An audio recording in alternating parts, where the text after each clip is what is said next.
There Should we we go. start the 30-second countdown? You know how obnoxious that sounds. The 30-second countdown always drives me I'm crazy. surprised you haven't made your own.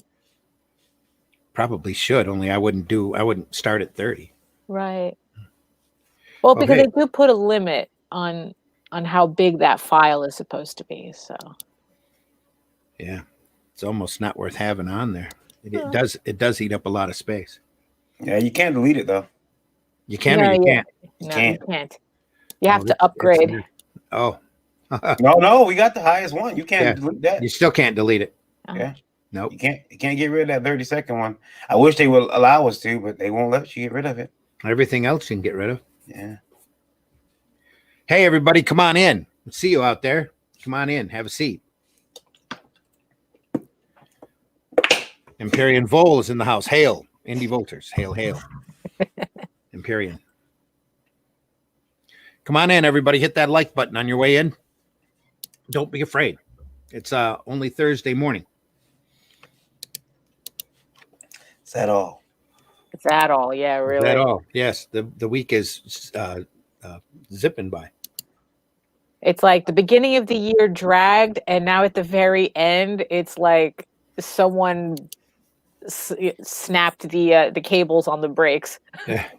Well, I'm actually working on my own stuff, and when that happens, the day just yeah, of course. zooms by. When you're doing commercial work, that you have paperwork that takes you 3 days to do, just the paperwork, it kind of drags on.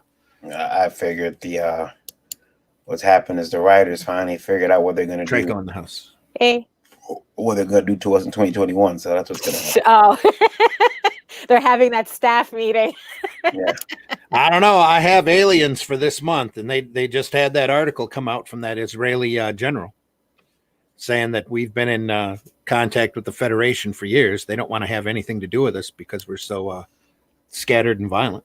Well, but what about all the shenanigans at Dulce based? And this is an old Israeli general coming out and going, I got nothing left to lose now. But hey, guess what? There's aliens.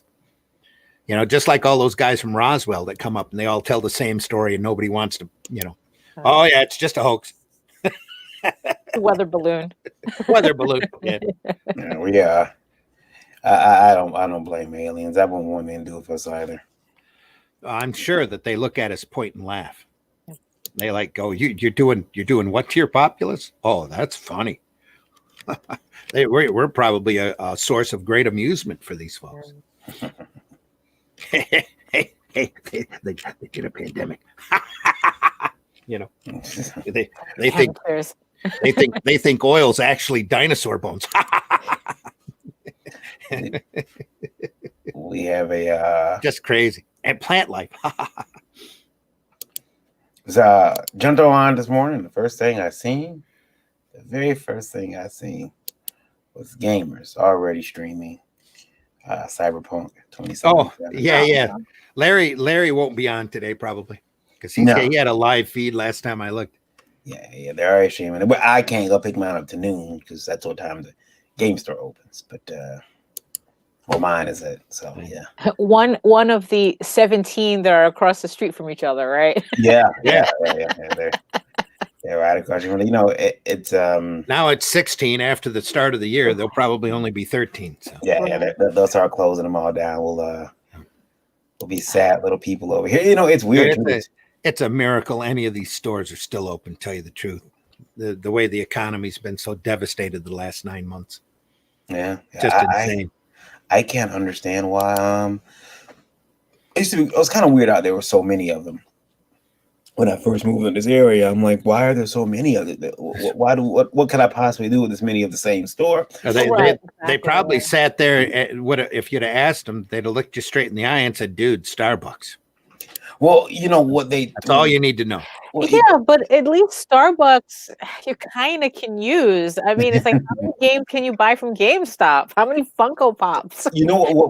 What they explained to me was that it originally was because they had taken over all those stores.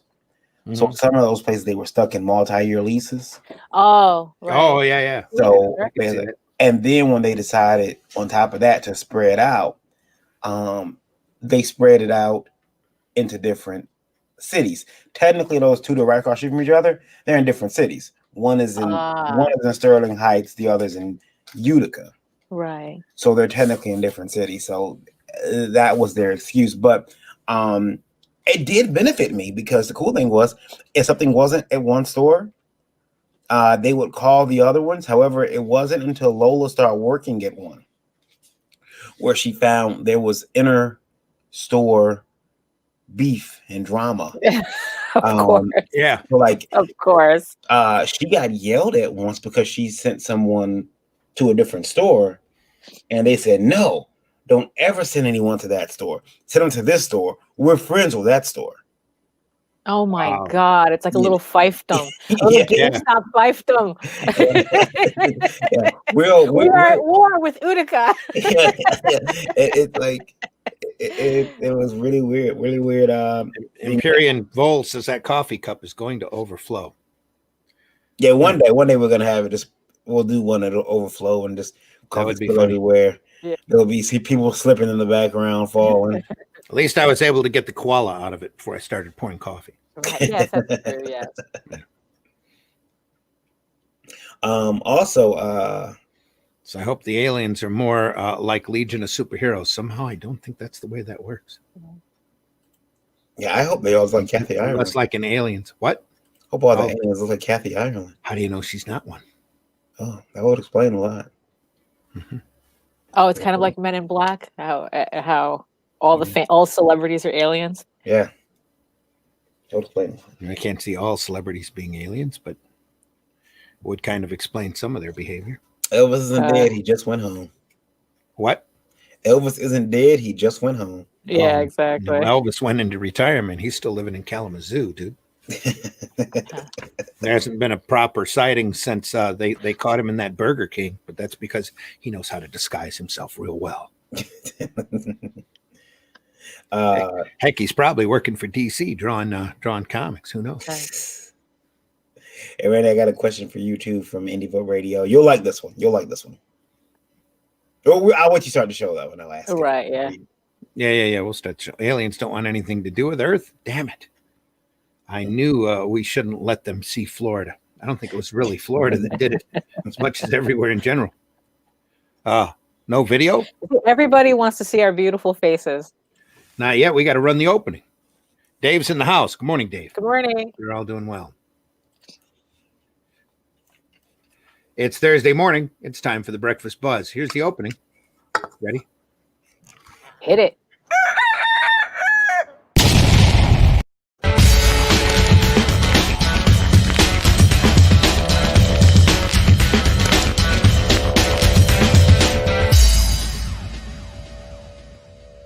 I hope you're having a nice holiday season. I really do. I was going to shut the coffee off, but I couldn't get up to it fast enough. Nah, it happens. There it is. There we go. Log. There we go. There we are. No, wait a minute. This gotta turn that touch on here. Give me just a second. Mm-hmm. Much better.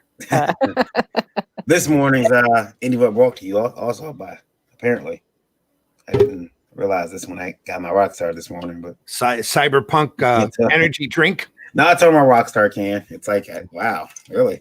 Okay.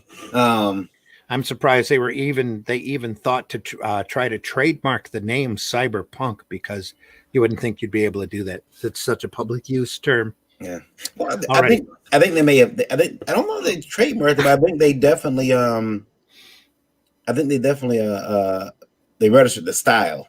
If it has a service mark. Oh, the right, yeah. Service mark. Which is interesting because that's close to one of our questions today, Randy, that I want to ask you about. Okay. A gentleman wrote in from Daphne. I'm glad you're here too, because you've had some experience in this field with the question. He writes in, this is Greg, not my father-in-law, Greg, who writes, this is, I've been approached by an indie video game company to make a game based on my comic. In the new year, we're supposed to talk in January about finalizing the deal. What should I be looking for? How much should I be looking for? I need help urgently, please. Thanks, guys. Wow. I have no idea Yeah, this how is much you would be looking for. Every company is different. Every negotiation is different. Tell me you want $2 million. Million dollars. Yeah, $2 million. And then you're gonna send $1 million of it to me. No, right. you know, that's a tough one. Because because it's like with video games, I don't have any experience in, and I'm sure all JD can do is like speculate. mm-hmm. We only have experience with people coming to us, wanting to publish our work, but those never worked out because it's like they would treat us like a freaking charity instead of a business. The only video game experience I have is with Robert Krause, who sold Chikan, the Forever Man game, to Sega. Mm-hmm. And that's how long ago that experience was. I'll tell you a funny story about that. Before I knew who Robert was, my father went and my aunt was a big Sega fan. My aunt lived with us. She lived and so she will play video games. So she had the Chikan poster, and she would, she wouldn't put the posters up. She was getting ready to throw them away. And my dad said, "Oh, I think Varian will like that poster. I'm gonna put it up in his room." Mm-hmm. And he put it up in my room, on my closet door, covering what was at one point a Smurfs poster. Oh. And grown up. I remember looking at that poster and not liking, being terrified of this evil pilgrim staring at me, and being terrified to the point where I ripped it down out of crying because I could not. I had several nightmares. It wasn't until about 2 years ago where I realized who I was talking to. And I was like, you traumatized me in my youth. And Eric was drawing a picture of him for it. There was some type of commission work or something. And I'm like, why are you drawing this evil pilgrim? He's evil and he's haunted my dreams for like 2 weeks before I tore the poster down. Chikan, scariest thing ever. But what was Greg? Greg should he really should try to search out more specific people who could answer that question. Don't get a lawyer.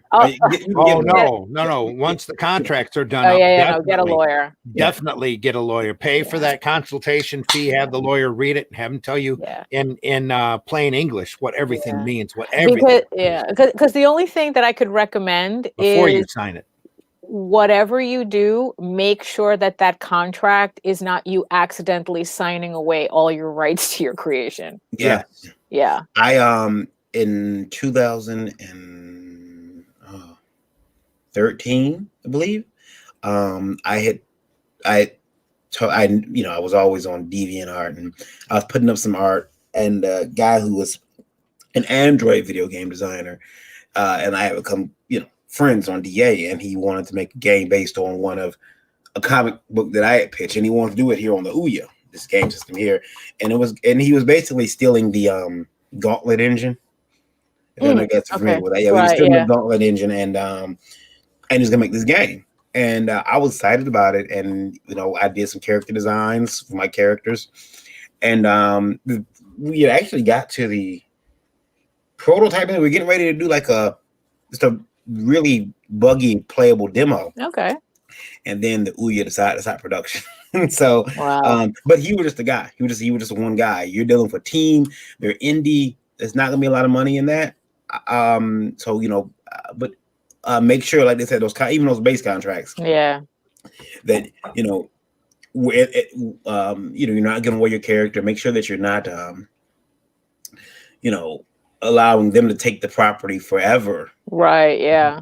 With what, because that could ruin it for other things. So, I don't know how Marvel's contract is done, because for a while, Marvel's contract was with almost like Comcast with Capcom, and they couldn't do any games, any X-Men games, and then Activision got in. Now they kind of move that Marvel has that license set up different. Like if you're making a fighting game, Capcom has a license.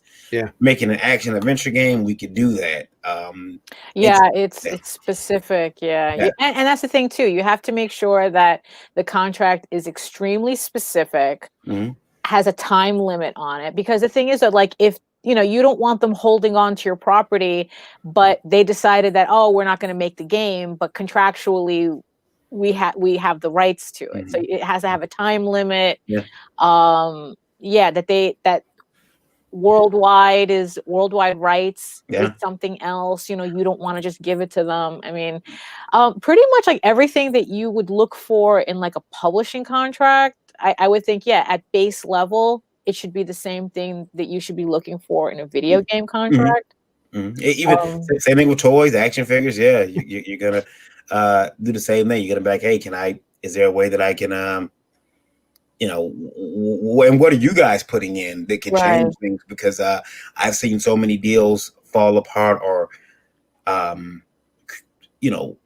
products fall apart later because some other unknown entity decides to change their mind. So the guy who did the music all of a sudden doesn't want his music in there anymore. Right. Yeah. Exactly. And now that messes your money.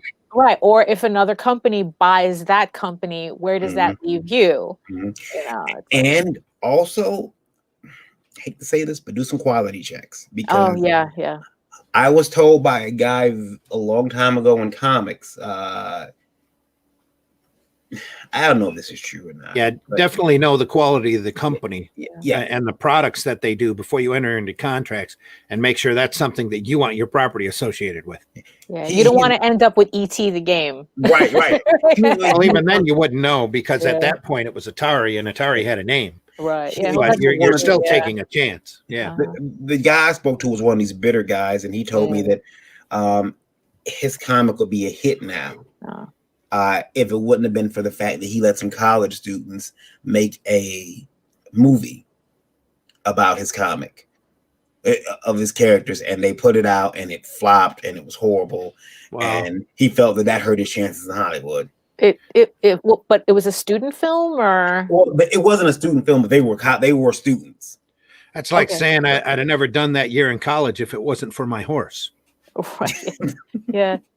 That one thing is completely different from the other. And just because one film flops doesn't mean a production company is going to come right in and understand the property better and do it, to your specifications. It sounds like I could be a movie star. So I'll tell you, out of this place.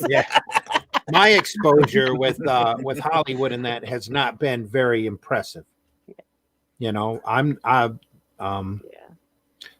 deals that I got, it got to the point where I was telling my agent, show me a contract. And in the meantime, just don't tell me, because I don't want to know, because all of this stuff goes south so fast, so quickly. And hey, I got this deal rolling. Nah. The last time I got excited over a deal was with Caliber, Gary Reed with War of the Worlds, really. And they said that, it really looks like we're going through the third round of contracts to get your series out as a mini series. And it's going to work like this and this. And well, we're just crossing the T's and dotting the I's now, and you'll hear from us. And then, boom, NBC had an executive change, and the whole thing went south. Oh yeah. That's right as we were going. Where's those contracts? Let's get this done. Would have been 5 hours of War of the Worlds on TV. That would have been mine. But nope. That's the way that worked. Dominic says, must stay creator owned, keep copyright, and get percentage, get points. Yeah. Keep copyright, read the contract, be clear about the ancillary rights. Very true. Very true. Glenn Dragon of the Ring had the most traumatic childhood I've ever heard. He was haunted by evil pilgrims. His dad was a werewolf. He begged Optimus Prime. I did. I was a messed up kid, man. Well, I'll tell you guys that later. It's all that acting you did when you were a child, messed you up for life. My wife, I think my mother explained to my wife something that I used to do, and she said, "Yeah, you were mentally screwed." It's like, thanks, Ma. Yeah, you're always messed up as a boy. And my wife agrees, and she's like, "Oh my, you did that?" I would only play with certain. Well, first of all, my toys never mixed. They never mixed unless unless it was to scale, and it was because I didn't have a figure. So, for instance, you kept your toys segregated. Yeah. Like the He-Man figures did not merge with the X-Men figures. That didn't happen. Unless I need like a big burly big guy, and he would only be there for like a second. But like I would use like Princess Leia as a stand-in for some female character if I needed like a small 3/4 inch figure, but I had very few of those. So, but the thing was, the other weird thing is that I only played with the figures at certain times.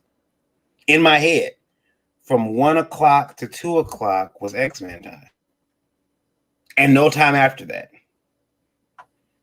From 2 o'clock to whenever was time for my G.I. Joes, and no time after that. And I had this set. This is in my head, and I remember when I think my father was the first to notice it, and he told my mother, and they tried to stop me from doing that, and I wouldn't, and it ruined my whole day and trying to make me stop doing it. No, I think I was running a TV studio in my head. Probably. I mean, either that or you had like mad childhood OCD. It's possible. It's possible. I was just a kid, man. No wonder I'm crazy now. Glenn says, "Hey guys, I'm late. Sorry." That's fine. No, you're not late. You're not late at all. It's just good morning. Total X, good morning. Thank you. Thank you. Cameron Christopher Payne says, "Good morning. Good morning." Yeah, I've never. I mean, it was funny. Like, all the acting I've done and all the commercials and stuff, I never got a chance to really get. I always thought that would prepare me for this type of work with the comics, because I'd be able to go into the studios, and I've been on the other side of the camera. I know what you guys are trying to pull, haha, but it hasn't. I'm waiting. I'm waiting to stick it to Hollywood. I'm waiting to overcharge them for what they did to, other people. But I see what you did to. I remember hearing. I didn't know you could say this, and this is the first time I knew comic creators were badass. Mm-hmm. Heck is that term? You left your door open. It sounds like it. Is there a car door open in my house? It was James O'Barr, and he was, and again, I'm a big James O'Barr fan, but I was listening to him talk to a guy, and the guy was like, "Hey, I see this new Crow movie coming out," and this was the last one when they did with Edward Furlong and Tara Reid, and he says, "Yeah, they've been getting progressively worse." And my eyes got super big. I'm like, you can't say that. Like, you got to be like, "Hey, these movies are great. Go check them out. Go buy them." And no, not if they're getting progressively worse. But also, it's like, it depends on how much he's getting from, he's probably just making, I'm hoping he's getting a cut from those movies. I hope but so, we're too. not talking about like Lucasfilm where, where Mark Hamill had to go, the movies are great. Yeah. And then after his contract is over, it's like, holy smokes. Well, really, you can see it in his eyes in the in The Last Jedi when he's having to drink that green milk, and he's staring at Ryan Johnson like, fuck. Exactly. What you do is you just show up when you go to the movies. You show up like this. When you do the movie interviews, you just do this, and you find anything else to talk about. But like, just like, "So, Varian, how about the movie?" "Yeah, it's really good. I had fun filming it. I learned a lot during that experience. Hey, did I tell you guys I'm in a Marvel movie?" Right. I've been exposed by Marvel. I mean, you'd be surprised at I mean, it depends, because like I'm pretty sure a lot of this praise is contractually obligated. That's why they always sing a different tune after all of a sudden that contract is out. Yeah. We have Dominic Burcer. Burcer, right? There he is. In the yeah, let's bring him in. There he is. Bringing him in, hey guys. Hello. Dominic, what's up? Good morning, everyone. It's good to join you. I'm following your conversation mostly, and it's interesting that you're talking about Gary Reid. I was talking with him just a week or two before he passed away, and at the time he was trying to figure out my size because I had excess bleed. He was completely confused because it wasn't standard, nor were their sizes standard. They were 7x10. But anyways, the rights were transferred to their heirs. Yeah. And in the end, that's why I mentioned ancillary rights with comment, which is that I wasn't comfortable with what it was, and I'm not going to discuss what it was unless I can. Randy, you're on protocol in that one. I don't know if I can discuss that, but just remember we're on the air, so don't say anything you don't want absolutely everybody else to know. Yeah. It doesn't affect me. It was just no, of course. It was no. I mean, all that to say that it was just a concern in terms of what they had the right to transform my creation into, without any stop checks from myself. I felt uncomfortable with that, and yet perhaps those things are very standard. I just felt that the range to which they could extend that without the proper setup compensation was very difficult to accept. So, and it's interesting you mentioned. It's interesting you mentioned that you would want those. I mean, because I was thinking about that. Like, wouldn't you want to have some type of quality control or ability to say, "Hey, wait a minute, no, that's a step too far for this character"? No, I think it was more that it was set up apart from the creation. Okay. It didn't necessarily extend from the creation itself. It was just, the visuals or whatever. But it was this ability to do all this ancillary rights stuff, and yet it wouldn't compensate me because it was separate. Right, so I found that to be very difficult. Yeah, it's those little details that they try to put you on. Yeah. And I know, Randy, I remember you telling me a story that there was at one point Spank was it was possibly going to be an animation, and you were asked, does he have to always be angry? That was a quick flash, because as soon as he said that, that was it. I'm like, why, Randy? Yes, he does. And you don't wrap your head around the character. That is not a question that you want to ask. Because obviously you don't know the character, because he is an angry little monkey. Right. Yeah, it's almost like asking, like, does Wolverine does he have to be angry all the time? Yeah. Like, is there? He does. But it wasn't that. They were happy with the product. Like, they were going to take a whole collection. It was going to be awesome. The sizing was going to be a little weird, but my works could adapt because I had a safe area for the cropping. But no, I mean, I don't know. I'm a little lost here, but just carry on. It was just hard because it wasn't the perfect deal, and I really want to move forward because I love Caliber and I love what they did, and I wish they, endured that debacle with the Spawn game, which really kind of ruined Gary Reed. But it was like, okay, I'm back, and then Caliber, cool, and then I just couldn't go through with it, man.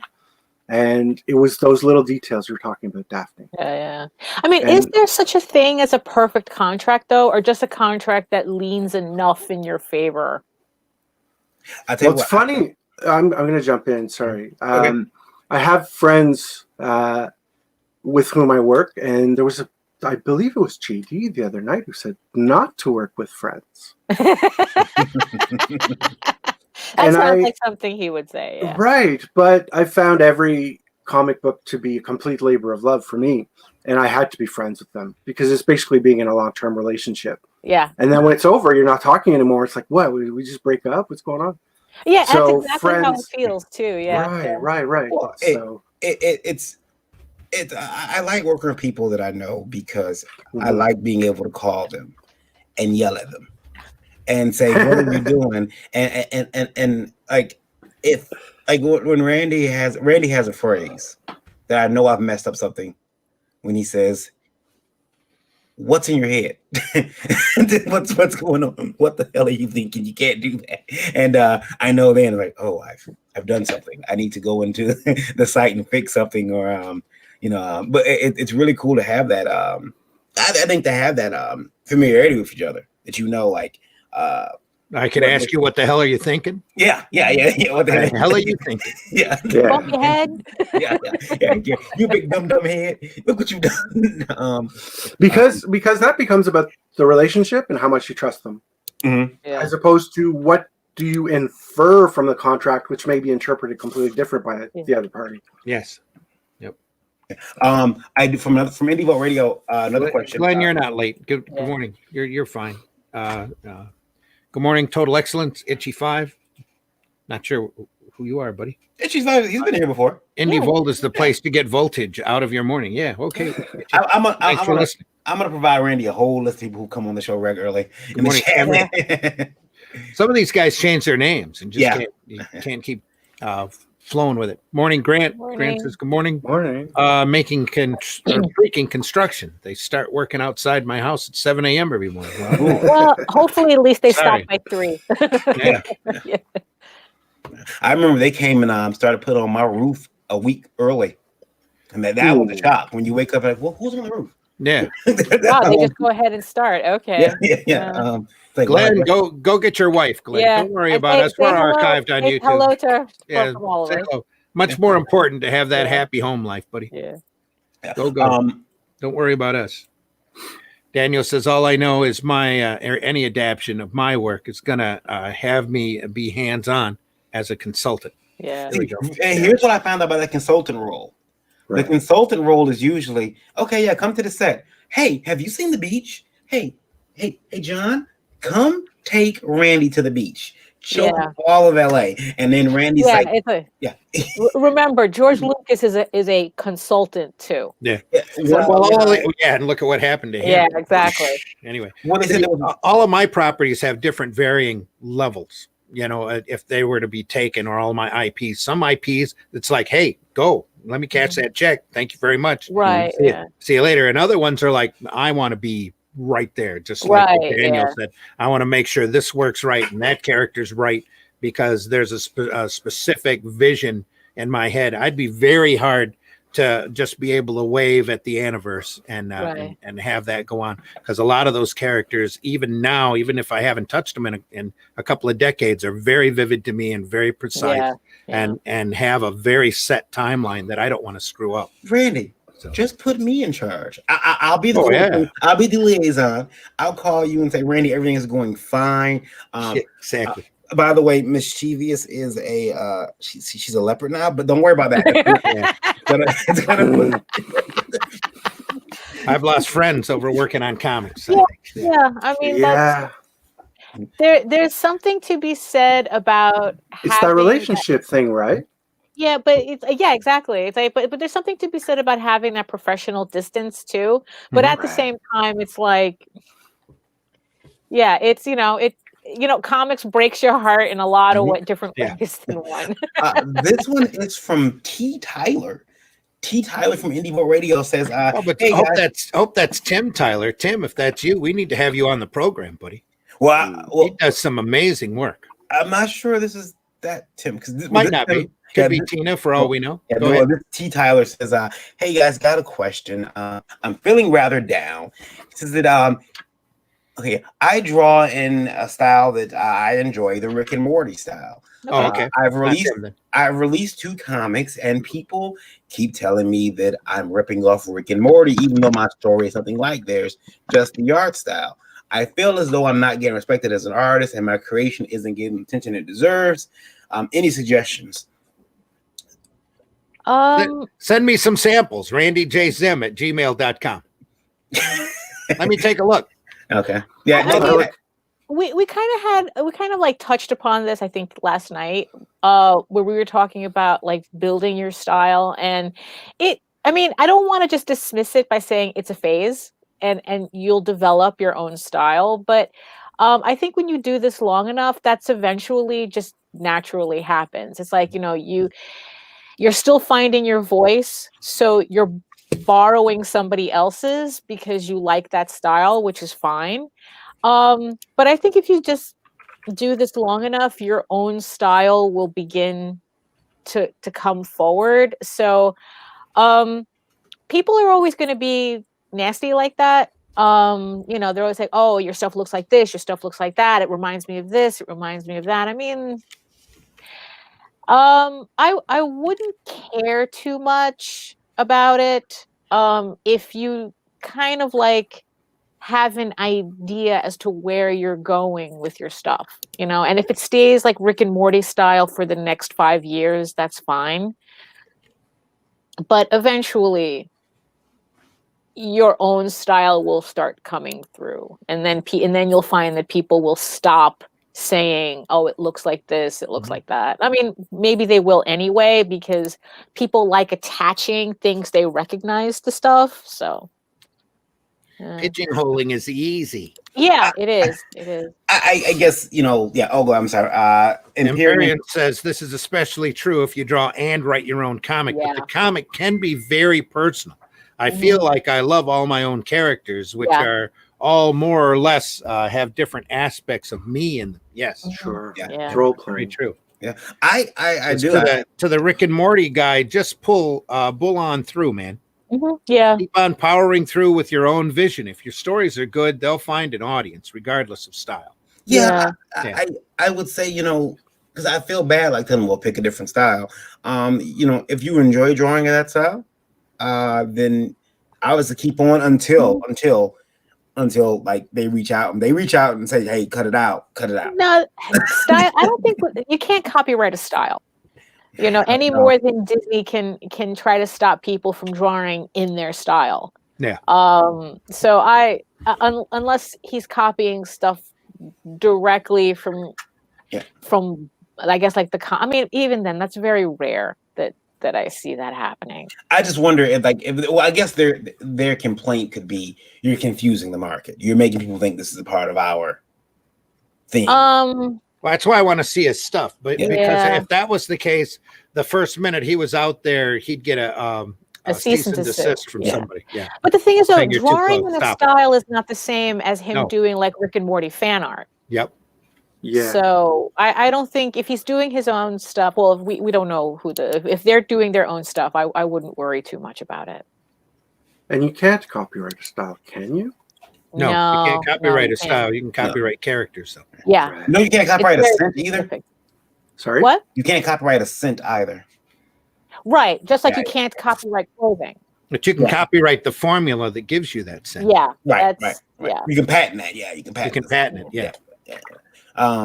I watched the Tesla movie last night because at night I get bored and I'm like, I want to watch this Tesla movie. By the way, it is the weirdest movie ever. I don't think I've been prepared Elon for Musk it. is weird. Who played Tesla? Ethan Hawke, I believe it was Ethan Hawke was playing. Oh, that Tesla. Okay, I'm thinking literally. No. You know, the car. And I'm watching this movie and I'm like, first of all, two things hit me. One, who directed this? And two, can Ethan Hawke act? And I'm watching this and I'm like, But it's the weirdest movie because there's a girl, like it's set in, you know, that era, and they open. You know what's bad when the first person they show in your movie, the first person they show was Thomas Edison.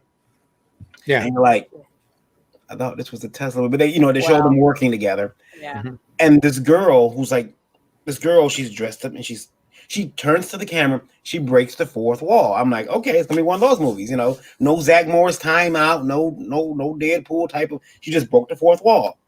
And she sits down at a table, reaches down, pulls out a Mac Air, opens it, and starts typing. She's like, so if you go to Google and you, and I'm like, what the fuck is going on? It's surreal. Yeah. It was.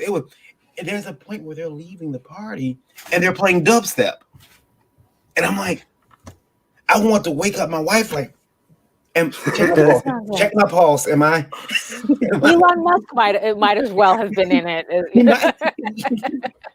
I don't remember that film. Where did you watch it? It's on Hulu. Oh my goodness! It's called Tesla. TESLA. I guess if you want to have if you want to watch a good version of Tesla, watch the Prestige, and I think there's an entire scene in there with David Bowie as Tesla. Yeah, that was amazing. Yeah. Cool. And I'm like, I don't get this movie. Am I? Because I did take a medicine before I went to bed. Maybe that. Maybe, I'm gonna try.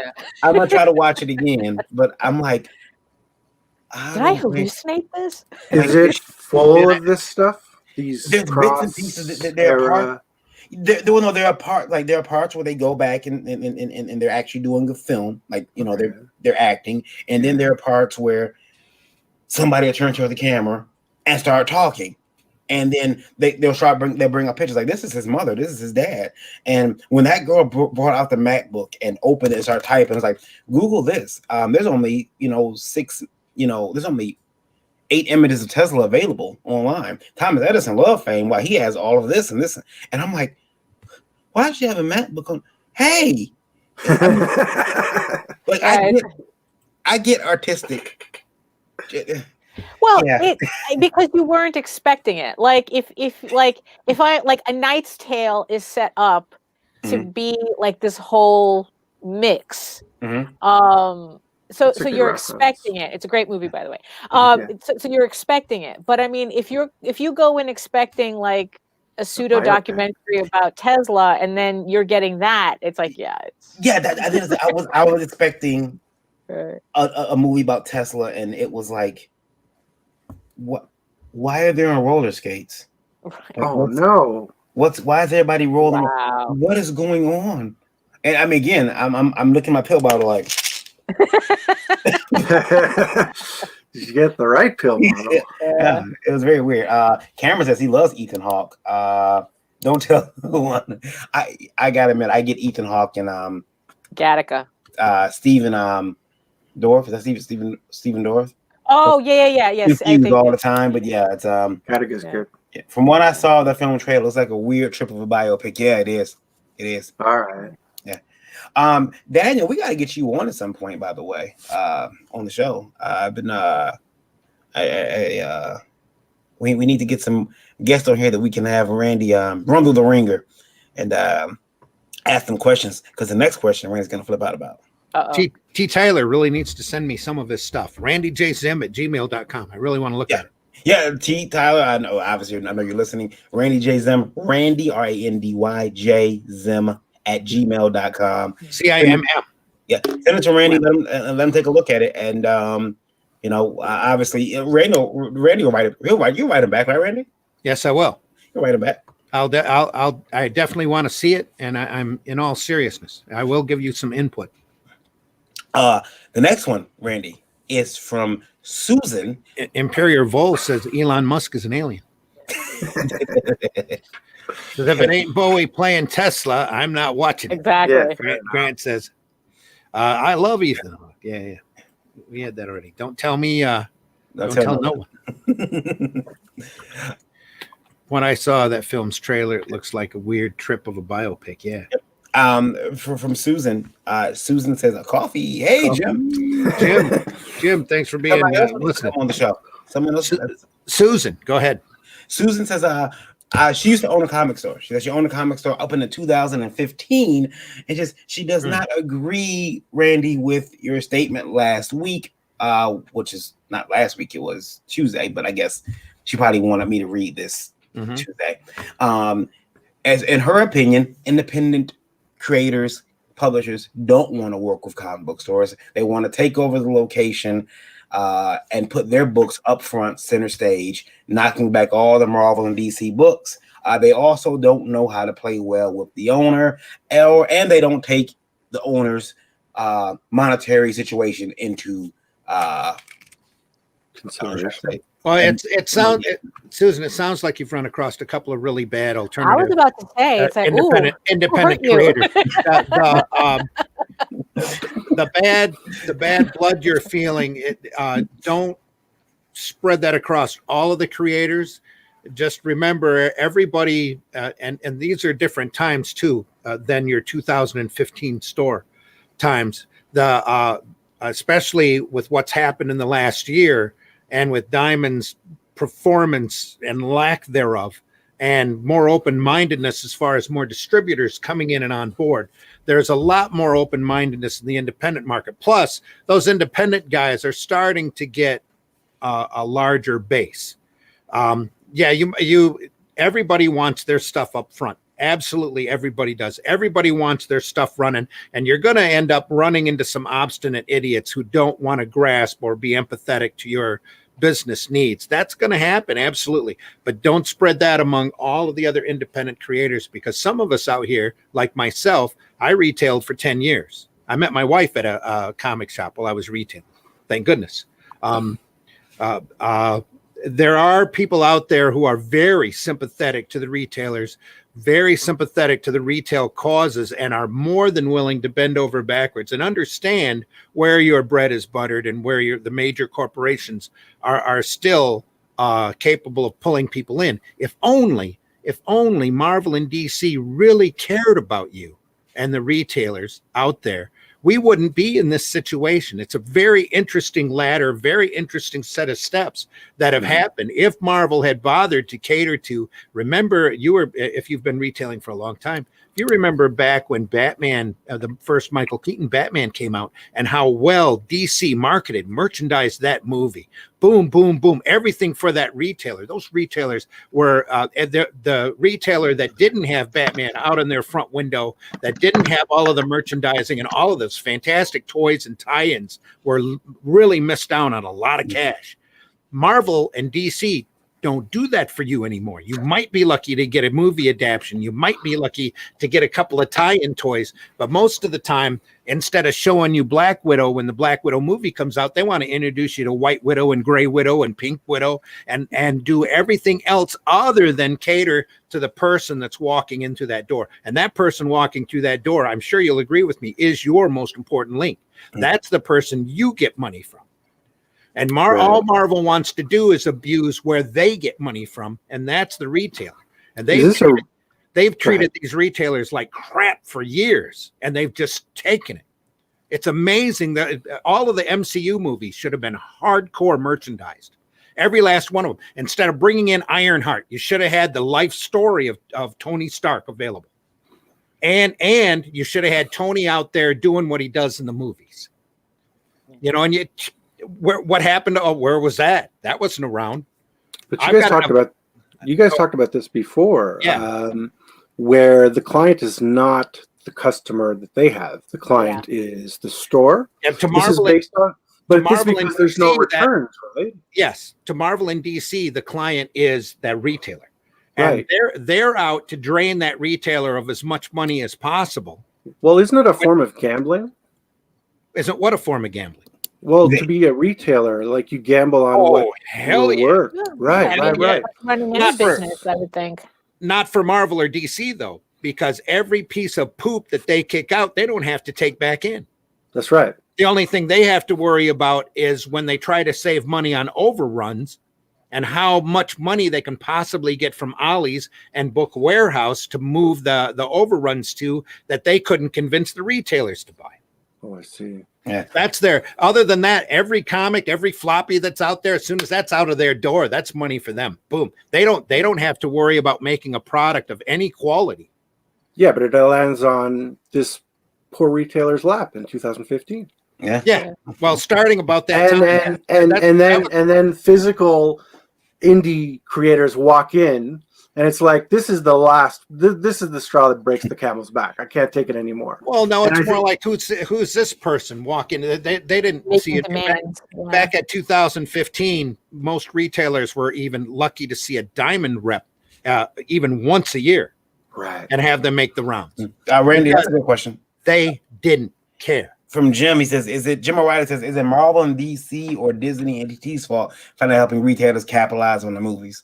Oh, no, this goes back, Jim. This goes back way before. Remember, Disney didn't buy Marvel until Iron Man 3.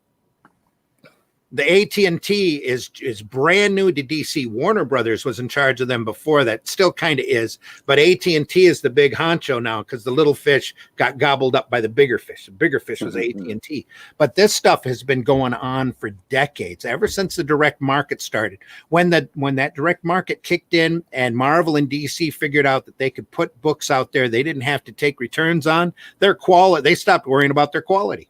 Yeah. Look at the first set of books that Marvel did, because they come in off of Kazar, Moon Knight, and Sheena the She-Devil.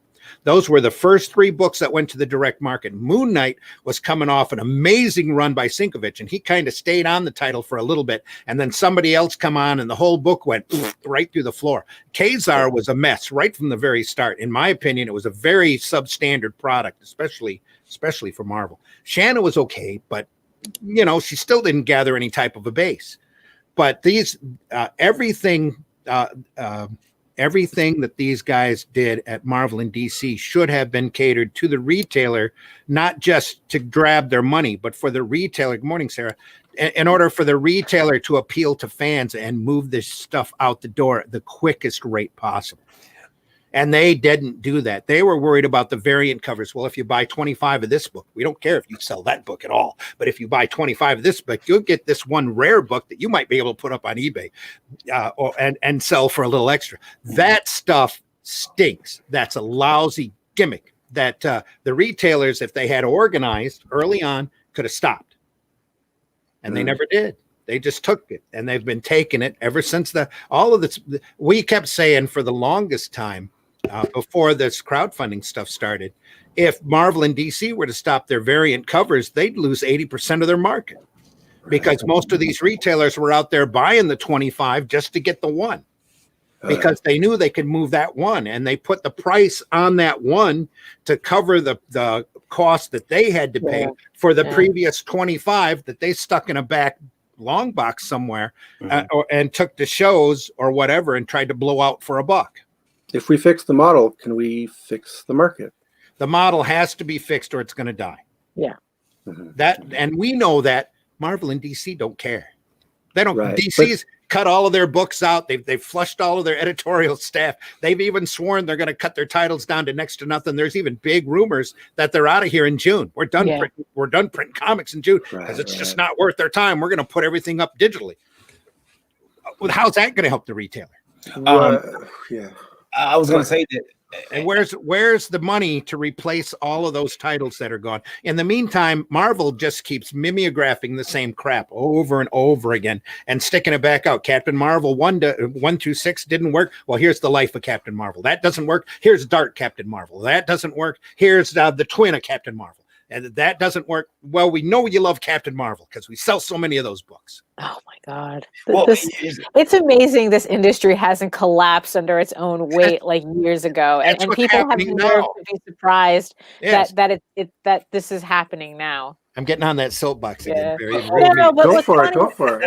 What's funny though, I mean, I have the opposite problem of this this retailer, where that's how I kind of feel the same about retailers. I mean, I got really bitter this 1 week that I spent calling up every store, every comic book store in the tri-state area and Staten Island and everything. I mean, maybe it was about like 30 stores, and every single one of them, they either gave me a polite FU or they just straight up said, if you're not in Diamond, we're not interested in your stuff.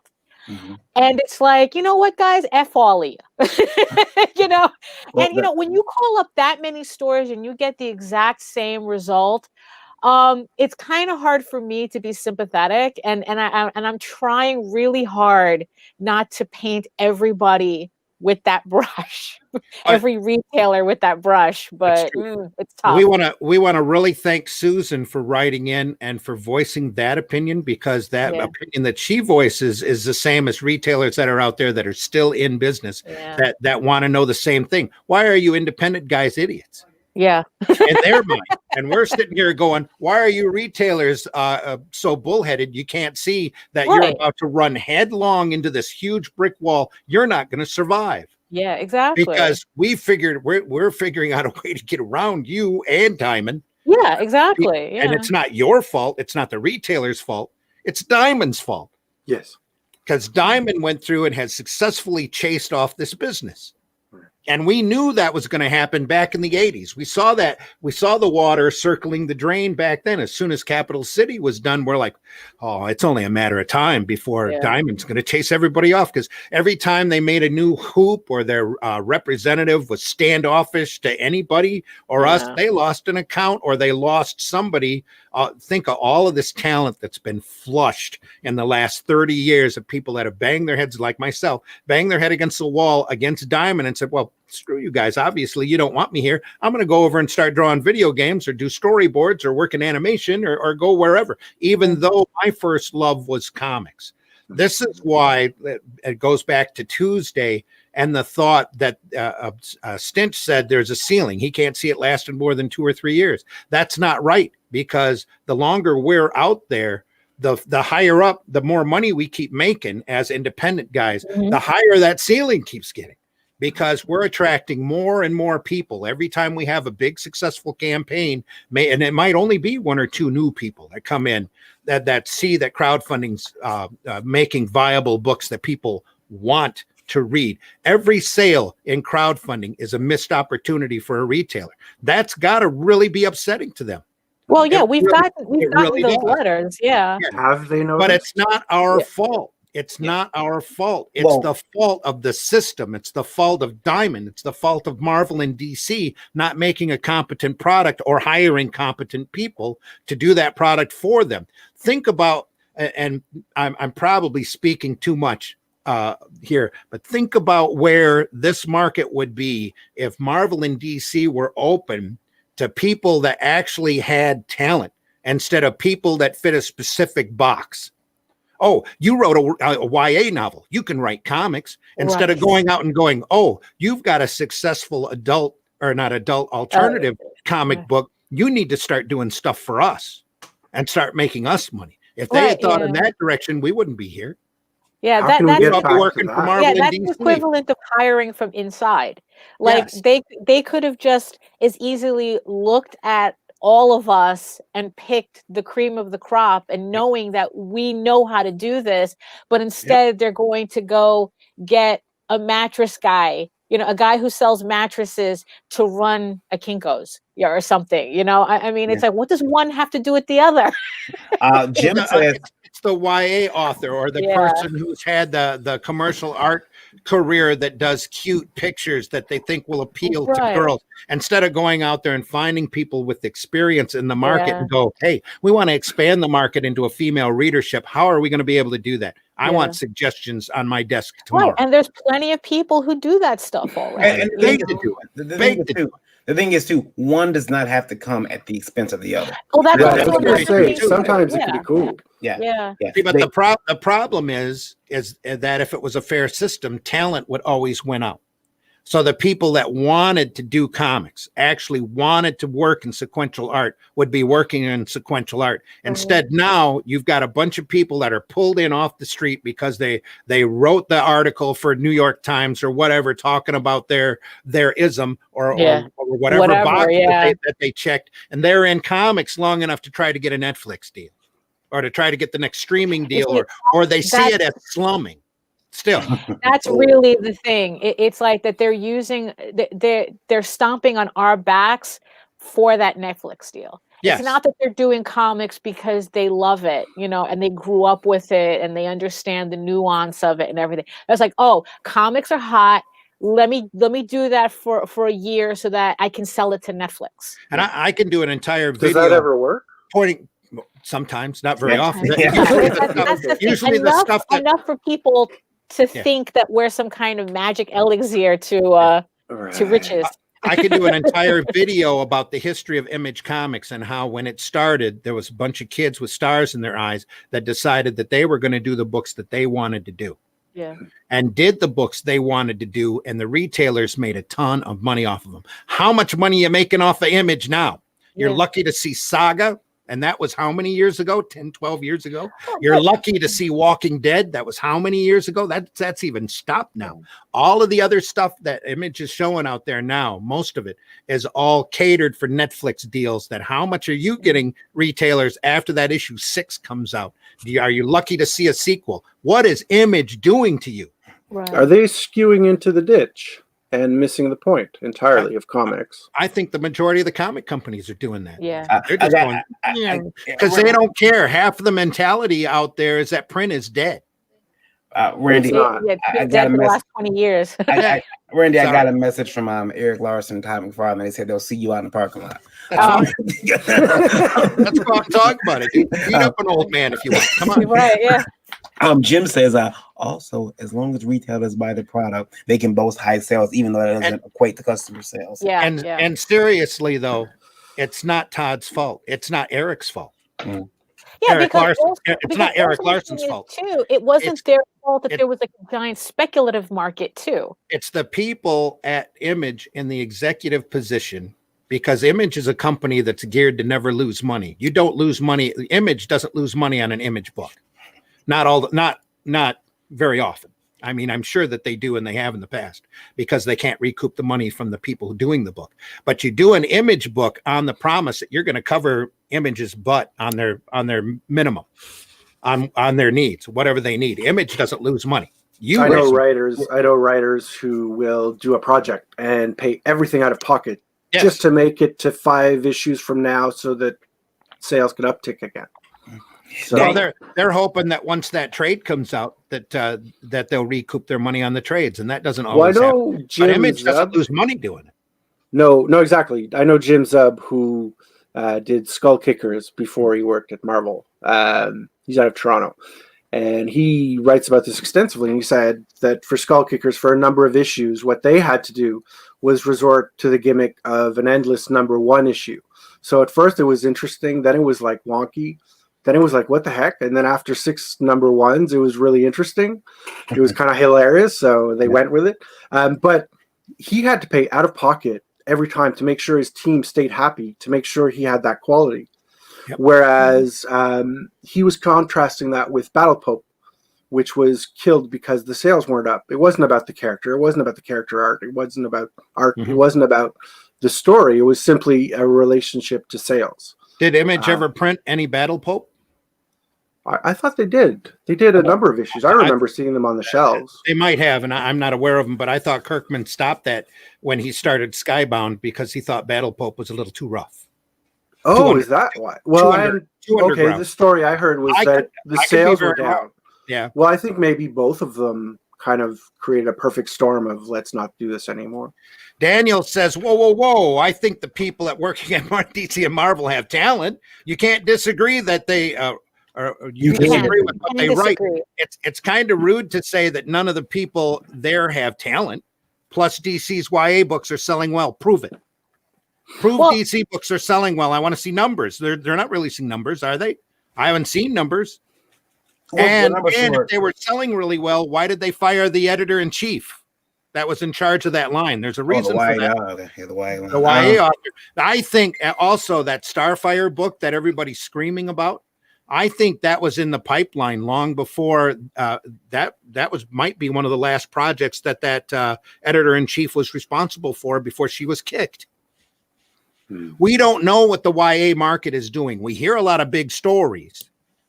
And in this business, seriously, as I tell Varian over and over again, it's not how big you are, it's how big everybody thinks you are. Right. And if it is making a lot of money, I hope the talent out there is being compensated correctly for it. Oh, yeah, definitely. Instead of treated like a per page cog. John, well, go ahead. There's talent. There's talent. Sorry, I'm going to jump in. There's talent, of course. But this always comes back to Randy's harp on Diamond, and I had the same experience. I proposed these lushly illustrated books in radically explorative styles, but they still held convention. The lettering was standard. Everything was awesome. And I was like, no, it's too artistic. This one here, no, it's too French. No, it's too artistic. And then when at the time I had, but I mean, these were beautiful books. Yeah. And I'm super proud of them, and now I'm collecting them, and that's awesome. But there was this wall. It relates back to their aesthetic and their concept of comics, which is that it's a nostalgic market. Mm-hmm. So everything is bubblegum and 1950s to Mr. Geppy. I feel I've heard that I've heard that in interviews. If only the comics were at that level. What do you mean? At the 50s and the bubblegum and lighthearted and whimsical and stuff like that, we'd see a different market. Right. But at the same time, when I proposed something that was more bubblegum from another creator, it was like, oh yeah, we'll sell the heck out of that. They did a feature, they did everything, got into Diamond.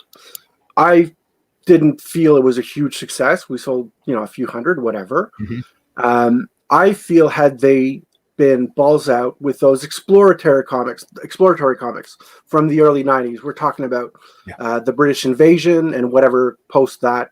So there was really interesting comics.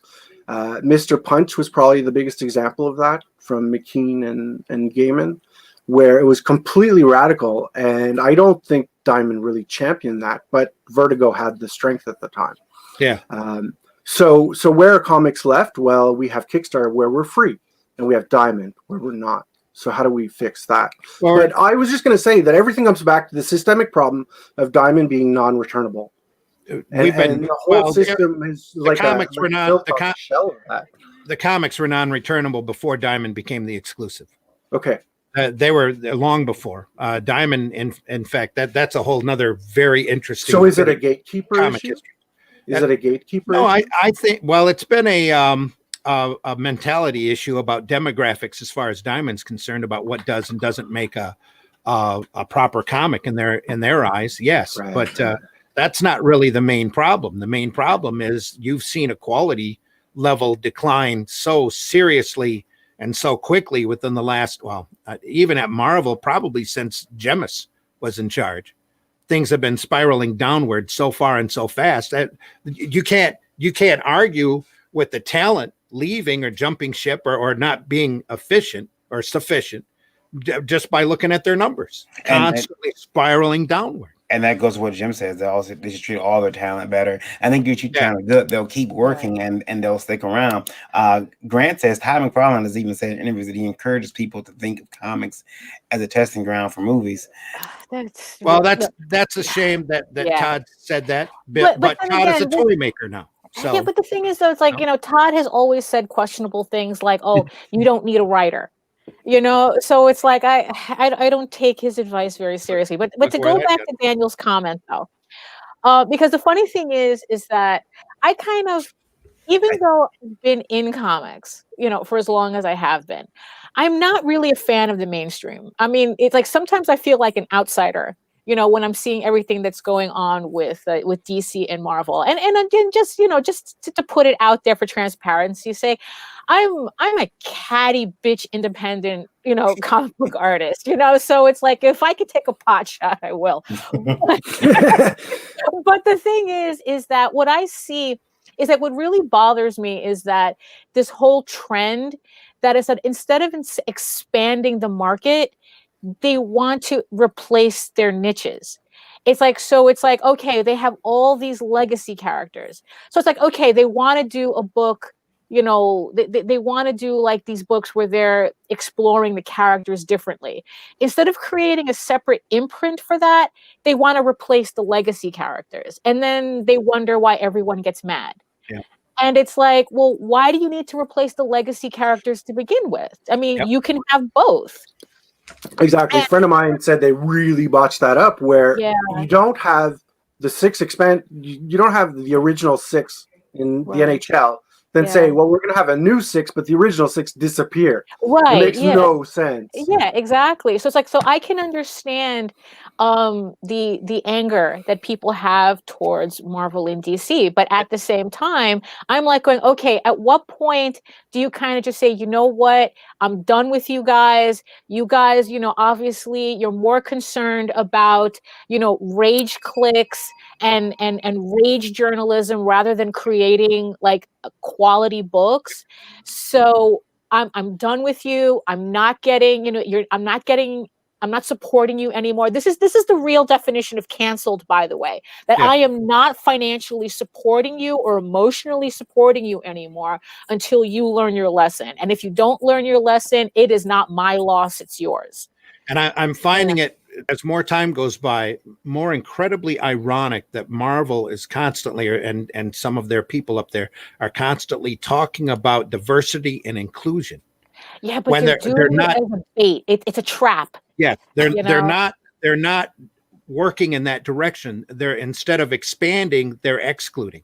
Yeah, exactly. And they're going out of their way to do it. And when somebody complains, hey, I want to read a good old fashioned comic. We didn't make these comics for you. If you don't like my book, just don't buy it. Right. And the thing is, leave my girlfriend alone. Leave my girlfriend alone. I hope that's not your girlfriend. Oh, she's so cute. Oh my God. Sorry. And the thing is too, is that there comes, you see, it's like they talk about diversity, and then it's like they introduce these things that are like the most superficial aspects of it. Mm-hmm. It's like, it's not even like anything real. It's just like just enough for them to say that they're doing it and then market the hell out of it and make you think that it's more important than it really is. Yeah. And then and then they move on to the next checkbox that they want to, and they're doing it and then it's like they market it in a way where they know it's going to piss people off, where they know they're going to get the 3-hour tirades on YouTube, and they're going to get the flame wars on Twitter, because for some reason that's more important to them, that for clout or whatever it is. Is that throwing diversity under the bus, though? Actually, yes, that's in a roundabout way, very much so. That's exactly what they're doing. You know, it's like, yeah, it's like like I said, it's extremely superficial what they're doing, and the sad thing is that people are falling for it, and it's not making them any money. The other thing is they are literally out there excluding retailers, because if the retailers buy it or not, they're to the point. Their mindset now is, we don't care if the retailers buy this, we're selling it in the libraries, and we've got a video game coming out, and we're making life-changing socks with that image on it. And then when the retailers complain, they go, we don't know what you're talking about. These books are bestsellers. Well, the bookstore and library market is different and has its own mainstream, and they're selling in the billions now. I don't know what the diamond market is at. They're not selling billions of comics in the library. Not billions of comics. I'm talking about billions of dollars. There's a library market out there, though, but there's only 1,900 and bookstores. And bookstores. I mean, bookstores are all returnable. Right. All that product comes back. That's why I'm saying that DC can stand up and say, "Oh, our YA market is huge," but yeah, proof it. Let's see what your numbers are once you get your returns. Yeah, you know how many you're moving through the direct market because you've coerced and fooled the retailers into buying these with no returns. But when you're moving these things to the box stores and the bookstores and you get those books back, guess what happens? Your editor-in-chief gets fired. The New York Times bestseller list works the same way. It's not listing actual sales to consumers. It's listing sales to stores. Imperial Volt says the entirety of current year comics is a bunch of jerks saying, okay, you know how Walking Dead is a huge hit? Well, mine is the same concept, but it's about my issues. It should be a series. Maybe we can tell it to Netflix. That's not any different from what's happened over comics in a long period of time. Take a look at comics history if you can. It's always been, they've always jumped on the bandwagon of whatever sold. Look at how many different imitations of Superman came out when Superman hit the stands. Boom, there were a ton of them. DC started chasing after all of them legally. Look at how many aliens, the Brood and alien-looking aliens that suddenly popped up in comics as soon as Alien became a hit. Boom. Look at how many, and again, using your example, how many zombie books suddenly sprung up when Walking Dead hit. You know, and literally Walking Dead, if you go back and look at Arrow's Dead World, there's Walking Dead right there. That was 20 years before Kirkman did Walking Dead.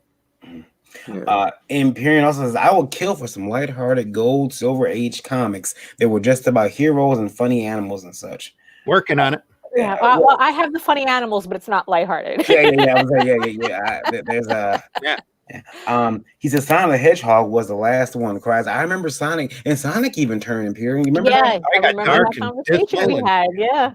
I did want to show you guys one thing that I thought was pretty cool, and you guys are gonna laugh at me, but you guys know I've been playing that Avengers video game, and they did do a tie-in with 5 gum for different costumes, and I said I thought this was pretty weird because it's only on one pack, but I don't know if you can see this, but on the gum there's Avengers logos on the wrapper. Oh, okay. I see that on the wrapper, and I thought, I said, how that's kind of cool. They would go. I mean, it probably cost them half a penny to do that, but they only did it on one pack. The other pack just has a 5 gum, logo on the on the thing. But I thought, that's pretty damn cool that they would, go that extra little stuff to put the Avengers logos, and then each pack of gum you put the code into the game, and you get 5 gum inspired outfits.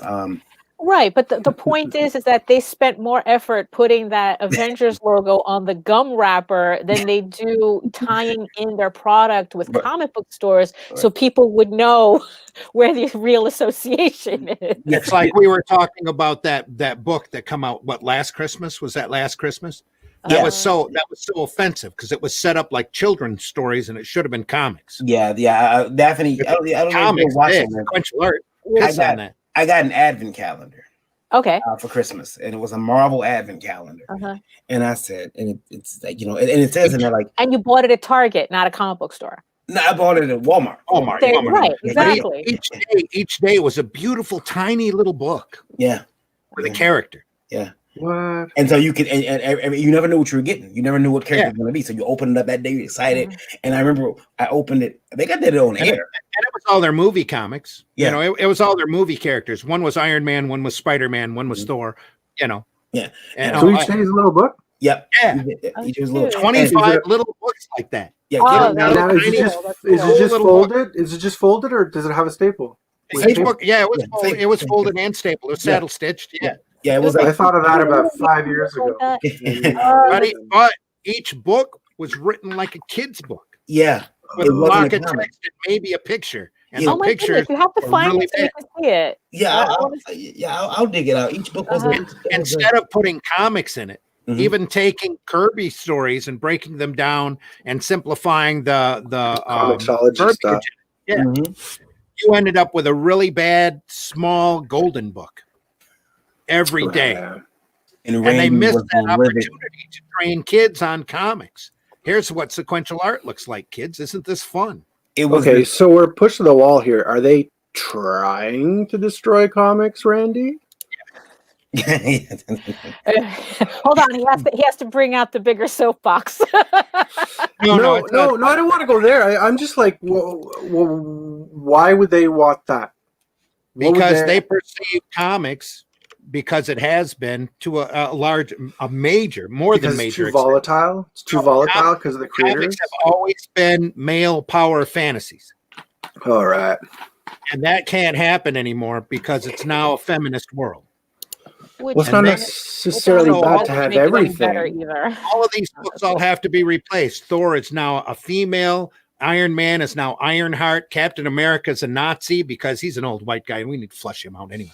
And all of these IPs have all been defiled, literally. And they're going around and it seems like they're systematically doing it on purpose in order to cut the idea of a masculine male. I mean, I have so to. So that they eventually get an Aryan rise out of this? Is that what you're talking about? Like, is that where you're going with this? No. See, anybody that objects to what they're doing are automatically accused of being an Aryan and a bigot and a white supremacist and a misogynist. Instead of going, where's my adventure comics? If you go up there's an excellent channel on YouTube called The Fourth Age, where the guy is a political scientist and he's broken down the ideal of a hero, what actually makes a hero, and he's shown that a lot of these current comics aren't heroes. A lot of the characters in these comics are actually sociopaths, and they're being promoted positively to the market as being something to eminate instead of being a sociopath. Pardon? You lost me at sociopath. They're ethicless, emotionless. You mean they're personal? You mean they're hollow? Yes. Well, they've been, to me, a lot of comics writing has been hollow since Crisis. And I tell everybody that all of my superheroes really died at Crisis and Heroes Reborn, and they were replaced with soulless zombies. Right. Because you saw a distinctive drop in writing quality right about at that period, where instead of being concerned about doing a self-contained story and pushing the heroic ideal, you got a multi-level, a multi-part event story every once in a while that maybe something happened in. And it's just decayed from there. Want to talk? Go, Daphne. Okay. This is going to sound really weird, but I think we're in the context of this. It's very white feminism is about proximity to power, not about equality. And we really are seeing the kind of the results of that, where they're talking about if we replace all the men are the enemy. This is a tenet of radical white feminism, that if we replace all the men, we are destroying the enemy. And this is what we're seeing. But they're not doing it as a form of equality. They're doing it as it's the new superiority. It's as we're the ones in charge now. We're the ones in power. Which goes against the feminist ethos, doesn't it? Yeah, in a equality. general sense, yes. I am firmly second wave feminist. It's like I'm all about, let's not get it completely twisted. It's like, everything that I'm able to do now is because of feminism. But what's going on here now is an offshoot, is a radical offshoot of it that does not really benefit me. Like, we were talking about this yesterday about how does it not benefit others? No, because it's not about that. It's not about benefiting anybody else but the people in power. And just because a space becomes more feminine doesn't mean I'm safer as a result. Because they're just as willing, they'll be just as willing to push me under the bus as they are to push anybody else. Because like I said, it's about their proximity to power. But is that in fact what's going on? Or is it back to the throwing under the bus where this is an intentional tower? They intend for it to collapse. It's for a return of that strong masculine character. That's really conspiracy theory, but probably. I know we're kind of like getting on tinfoil hat territory, but it's like the way I see it. If the tower collapses, it collapses. Like, that's not even the point. It's kind of like Bain Capital taking over Toys R Us and destroying an absolutely, perfectly fine company for the sake of draining its financial blood.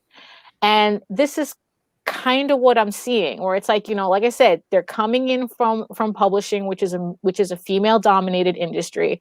They're taking over comics. They're making these really, really weird decisions, and they're pretty much trolling the marketplace, literally, in exchange, in exchange for, I don't know what they get out of this. Yep. I guess like feeling like they're in power. And if they destroy it, they destroy it. They'll just move on to the next thing. It's like whatever, because Is it an either or thing where they're always like, okay, we can't have just this, we're going to have extreme of this. Yes. In their mind, it is. It's a replacing. Well, that's unfortunate. Yeah, because it's like the way, it's kind of like, giving Red Sonja a shitty D&D costume instead of her iconic bikini doesn't empower me.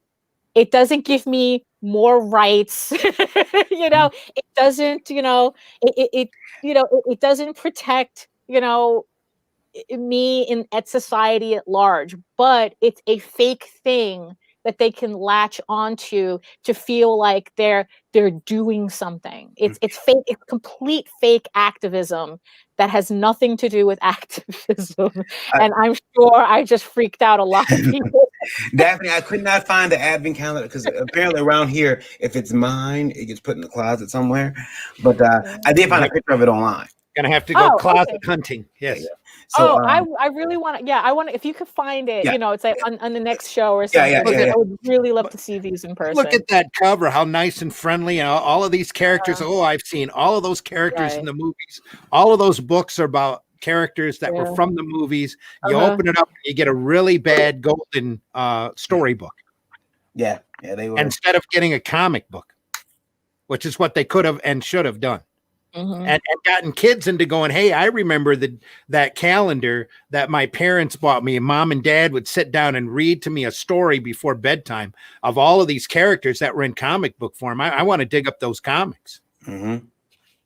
Yeah, there was I remember that was one of the first times I've seen Randy really disappointed, and first time he got on a soapbox, I was mad. And first time he got on a soapbox, he was like, what a blown opportunity that was. If I was in charge, I'd have taken that advent calendar up to the offices and put it on a table and had everybody associated with the book come in for a meeting and ask them, what are you thinking?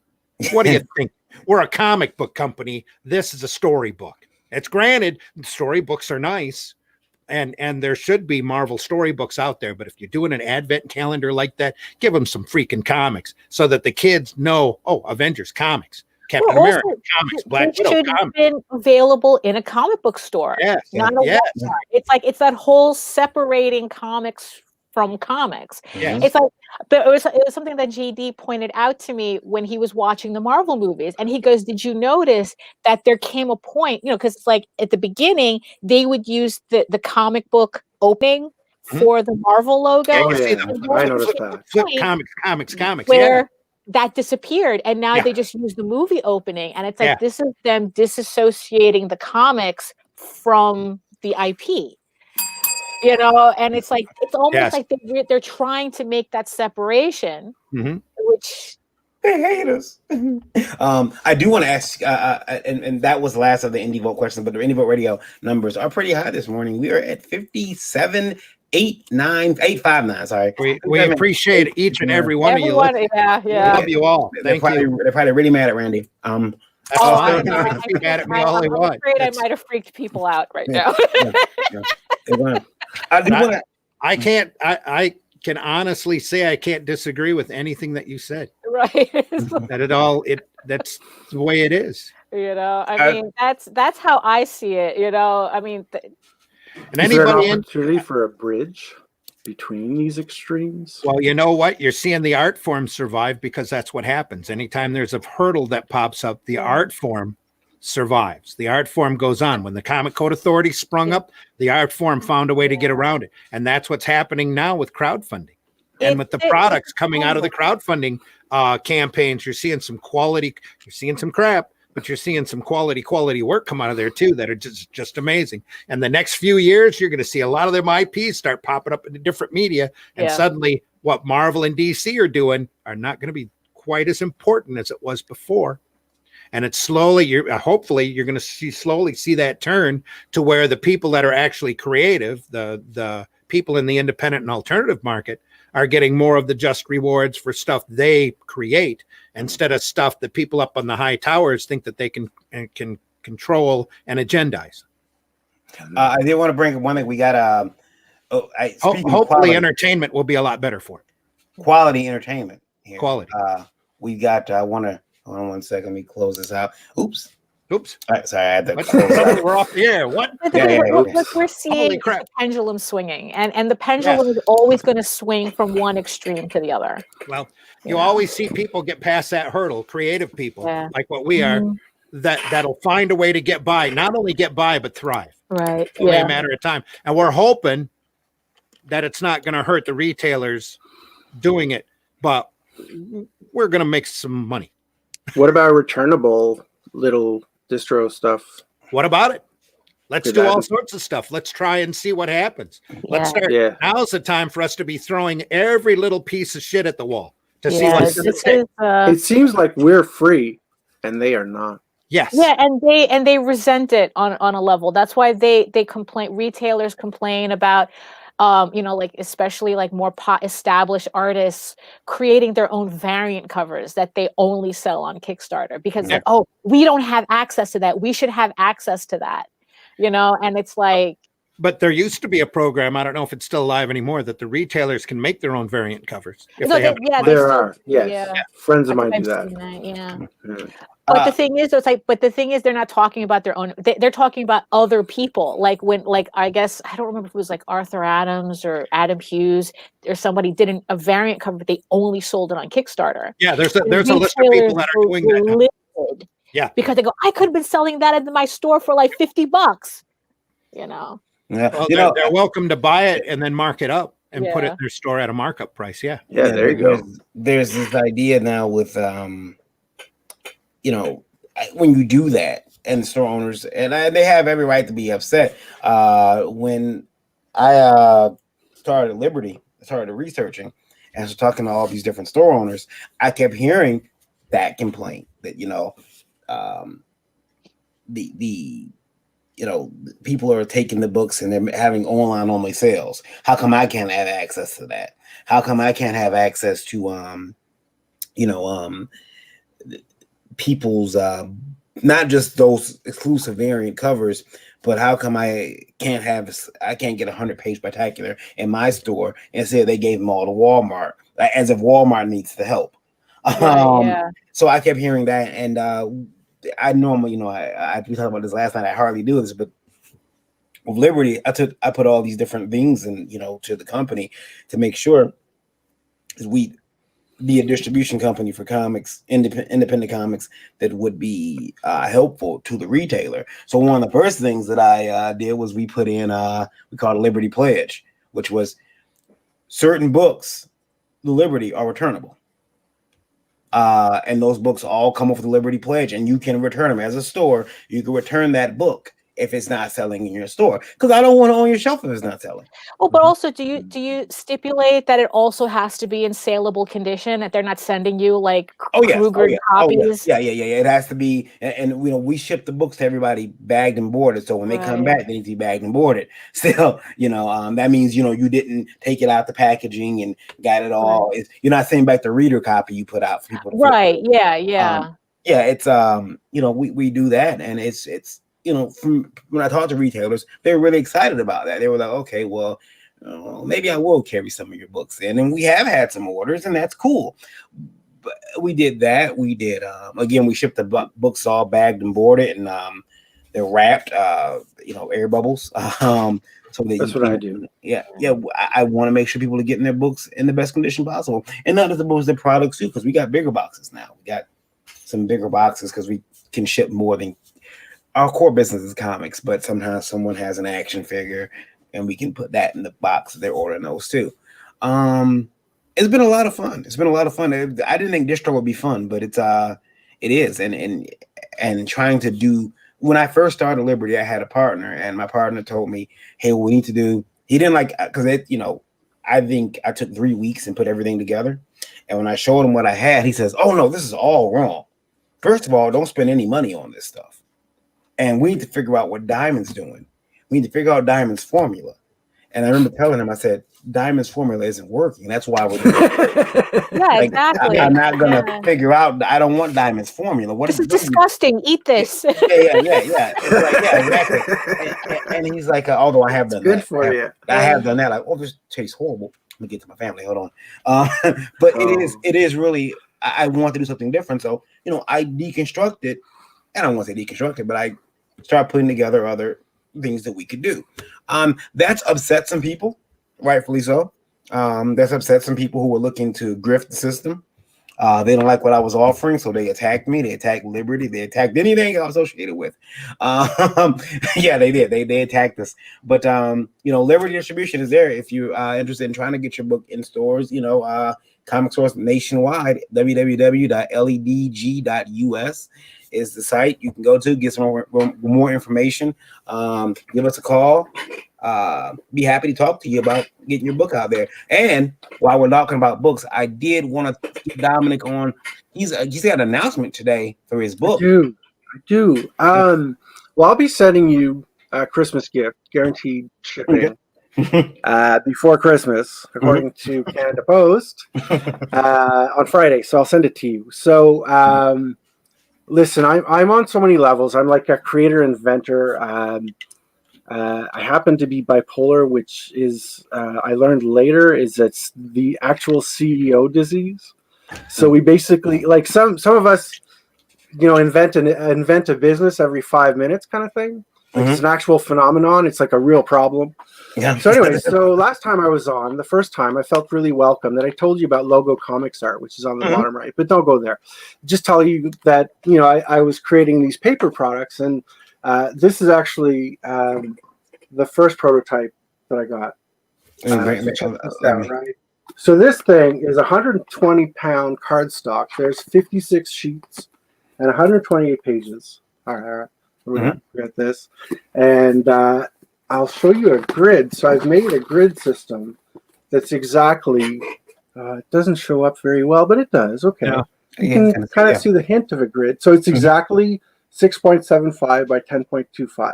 So it's a bit bigger. It's a sliver bigger than standard, but when you're the guy cutting the damn thing, 6.75 is a lot better than 2 6s and a 2 5.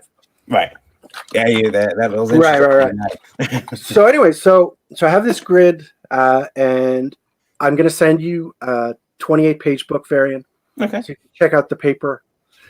Really happy with the paper, and I have a couple of different samples. But right now, if you go to Shop Little Distro, if you could go now, variant. Go check it out. Hold on one second. I have to stop sharing the screen now. Hold on, I'll bounce over there 1 second. No problem. So is this just to clarify the grid, because I couldn't see it on the screen. It's like a comic book page? Right, so it's comic book size page with bleed outside of it, inside an 8.5 by 11 page. Here, let me outline it. Okay, Go ahead. That's incredibly clever.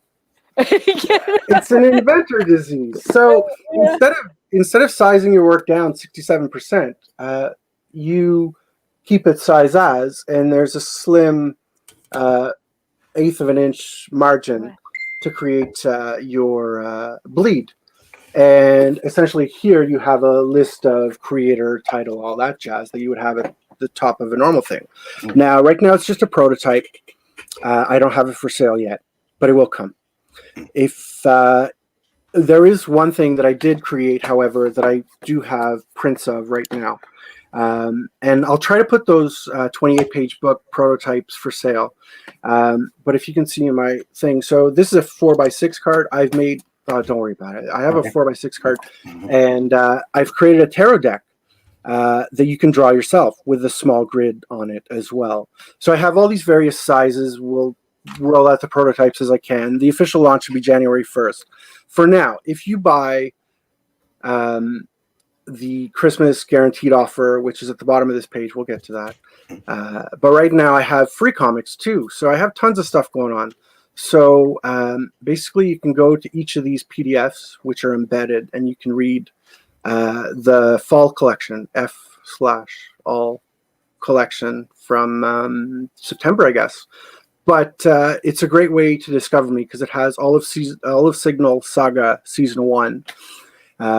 And just click on that one, variant, and scroll down. You should be able to scroll into the. See, you're inside the book now. Yeah. So it's very easy to navigate. So I have all the copyright okay ones I can share. There's also a bonus in the collection, which is Dominion Jack number 0, which is a Canadian superhero based in Ottawa here. Written by my friend Jack Brilio. He's worked on Legion of Superheroes and worked at IDW and Marcosia and stuff like that. He's really cool. And that book is an added bonus in the collection. And if you want to scroll past all of this, so these are all the books. So you see these tarot cards, what they look like. You can I darken the frame so you can see it. And if you scroll back down just a bit, this is so surreal because someone else is scrolling on my website. So this is the offer. That's how many are left. And it's the fall collection, which has 10 books. They're all on 70-pound glossy stock with cardstock cover. And I believe you'll be impressed with the quality. I hope you'll be impressed with the quality. And it's a great way to discover me. But the bottom line is that these comics are all very different from each other. And We Shall Sing Our Wednesdays is an illustrated poem. And The Ballad of Jimmy and Rose is more of an empath time travel story. And Signal Saga is something I created 30 years ago as a kid. And finally, after a long trajectory, was able to complete the first season. So I'm really proud of that. And there you go. It's just $50 Canadian, which is half price because normally I sell them at $10 each. And you have you have that special one on. That's till tonight though. Right. So the special is going to endure. My deal with Midnight Tonight is that if you order by midnight tonight, I guarantee it'll get to you by Christmas. But you were talking about that variant the other night where, shipping is iffy this year because everything is shipping. So that's why we've made the cutoff date December 10th. And all orders by midnight will be shipped on Friday. And I have 10 orders ready. Varian, you're getting one of those. Okay. And I'll be sending you some books to check out, and maybe if you want to cherry pick for Liberty Destro, that'd be awesome. Yeah. So you get the bonus gift of this tarot deck, 99 cards. So you have the standard 78 card deck plus a few extra just in case, because you're drawing. Sometimes we screw up. And the paper is the best quality I've ever dealt with, so I'm sticking to that, and I'm really happy with that. Cool. And if you order in the next 13 hours, 17 minutes, and 55 seconds, you're safe. So thanks for visiting, guys. Can we buy the tarot deck separately? Not now, but as of January 1st, yes. Well, what are you saying, Daphne? You're interested. Let's talk. I'm a sucker People for can this stuff. contact I mean, it's like, anything that, I mean, the whole, like, I make my own blue lines right now. So it's like, I understand the convenience of it. Oh, yeah. But it's even more convenient when somebody else does it. Well, I mean, like I was discussing with Varian the first time I was on, I plan on making 11 by 17 grids. I'll be sending you 3 paperweights, Varian. Okay. So I have 100 pound, 120 pound, 130 pound, and they all have a slightly different finish. But I do plan on doing custom grids, Daphne. So if you wanted your logo on the grid, I can do that. And I would design it myself and get it printed. The idea of having a sketchbook, like, you see, it's the fact that it's spiral bound and everything is together. Yeah. And it has the printed lines on it. And it's like, oh, really now? Yeah. It's an inventor disease, right? Yeah. So that's what I got. So those are the first prototypes. And what is it? They'll go on sale. Yeah, go ahead. At first I was intrigued. Now you have my attention. That's wonderful. Thank you. I think that I do like my print shop around the corner from me. They do all my when I do prints. The gentleman, his name is Brian, and Brian gives me a really good deal because I don't go print like 400 of a particular piece of art I've done. I don't do that. I'll print like 20, maybe 30. And he gives me like, he'll give me like a really good price on those. Like, I think the most he's ever charged me is like 75 cents for like a single print. And that's because I was getting such a small number. But he's really good. His name is Brian, and he's really good at just like taking paper and telling me the pound. Oh, yeah. Right. And I'm like, I'm getting to that level now, man. Yeah. It's like, this is 100 pound, this is 120. And then I'm going to discover the 130. That one's new for me. Yeah, I used to work in a press, and it's like, it's really funny. If you're around enough paper, you just are even just looking at it, it's like, oh, that's this, that's that, that's the other thing. Right. Yeah. Yeah, because he came in. I remember he said, I bought him some paper once, and he says, this isn't 80 pound. This is the cheapest 80 pound ever. What? And he's talking to his his business partner, and they knew exactly where the 80 pound paper came from. They knew exactly the manufacturer of it. Wow. And they told me it was some cheap stuff that came from out of the country, and it's horrible, and they'll be glad when it's all gone. It's like we're paper sommeliers. Yeah, exactly. Yeah. And just rattling in their ears. Don't draw on this, but yeah, exactly. It's funny because when I had first started going over there, they had asked me, they knew I did comic books, and a buddy of mine was like, "Hey man, how much would they charge to do a comic book?" I remember going to Brian and saying, "Hey man, how much? Quick sample comic book. My buddy's doing an ash can." He gave him the dimensions and the sizes, and he says, "Varian, we could do that. It's not a problem. And I can get it done for him this week. But it's going to be it'll be pretty, but it's going to be the most expensive comic he's ever had done." And because you just wanted one? He wanted 50 of them. That's not bad. They end up charging my buddy $875. Did he go through with it? Yeah, he went through with it. $875 for 50 copies of this book, and $800 for 50 books? All right, well, check out that logo on the page right there, logocomics.com. Track down my printer, Yeah. and we'll hook you up for 50 comics. Kinko's? Man. I mean, they were nice books. I still have one, and my buddy needed. I think some of that was the rush charge. It was $8.75, and I remember because I took him the check. It wasn't my check. My buddy gave me the check and told me, "Could you take it to him?" And I took it to him. I'm like, "Here," and he says, "Okay, I'll get it. We'll have it done for him by Friday." And I remember that, and I was like, "Man, you really got it." We laughed about it today, and I even talked to Brian about it. I'm like, "Brian," he's like, "Varian, we don't do comics. I don't have the type of equipment to do comics. That's why I had to charge them that way." Right. Yeah, but still, though, I don't understand how you don't do comics. It's just paper. It's just folded. It's just cut down. But yeah, that pricing that's how. Well, what was this printer specialty? Does he not do booklets? It's a booklet. They do booklets. Yeah, they do booklets, and they do brochures, and they do my 11 by 17. Right. So it shouldn't. Yeah.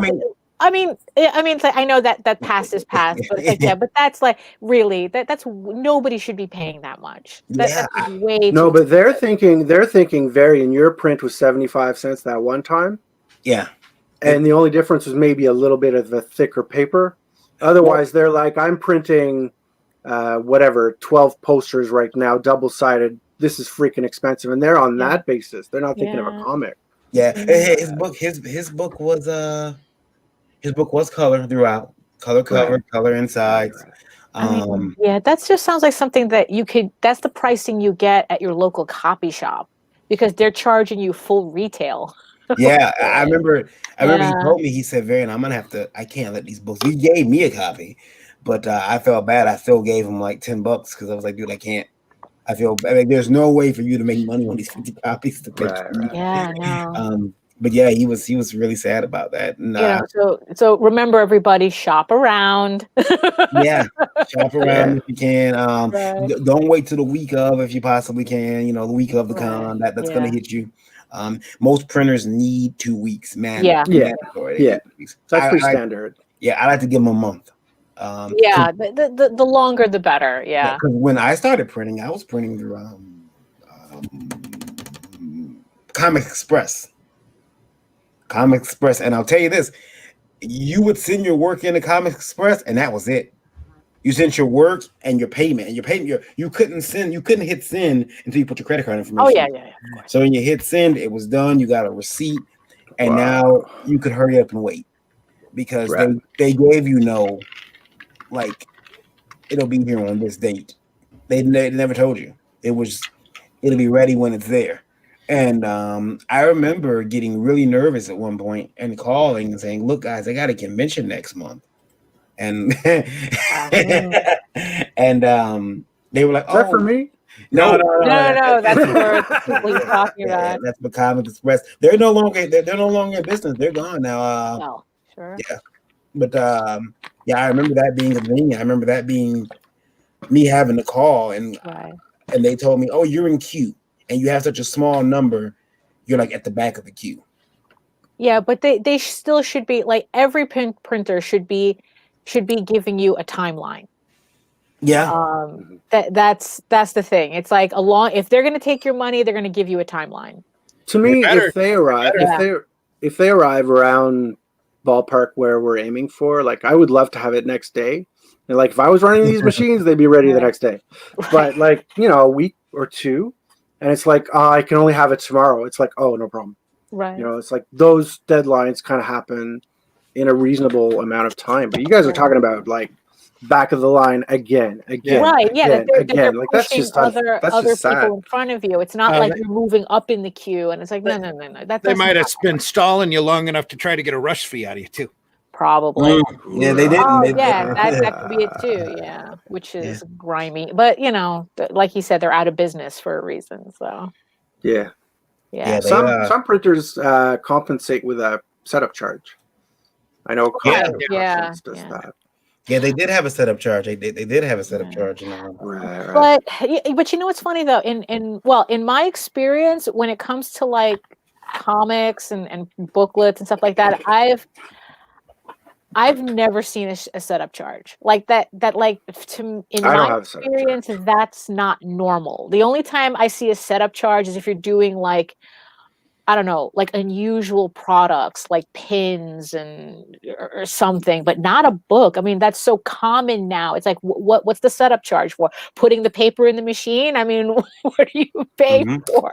They open it in InDesign and put crop marks. Yeah. Right. Yeah. That's what I was going to say. Yeah. They you know, I know that one company I deal with, as long as you're getting the same thing made, the setup charge is only one time.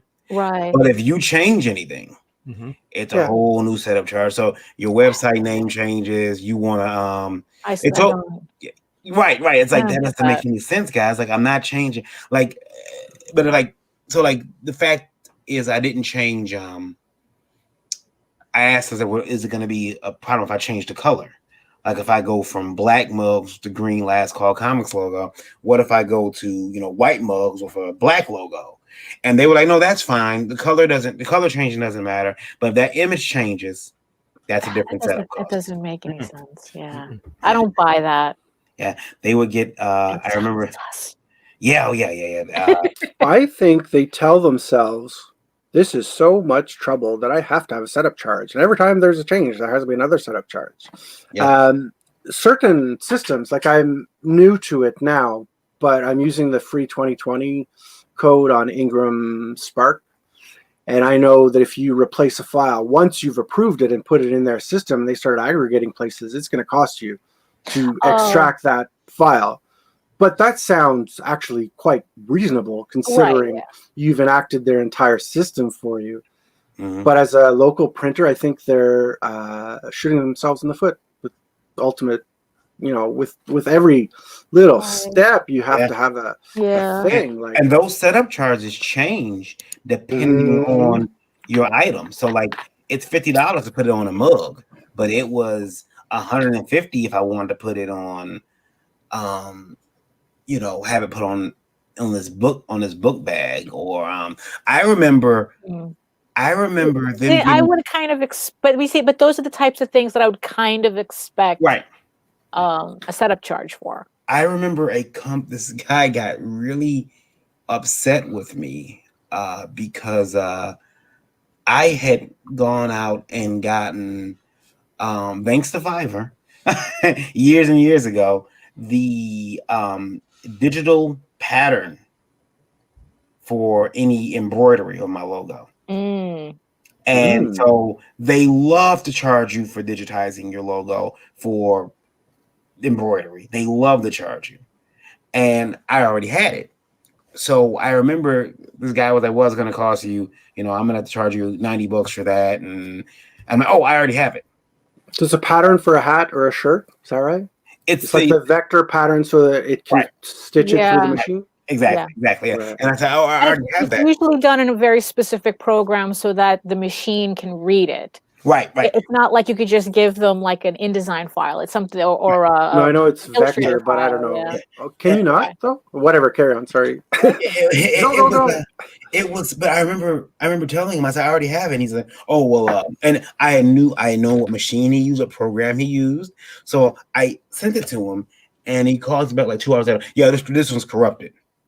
And I said, it's not corrupt on my side. I said, maybe something happened during emailing it over. I said, hold on, let me try to send it back again.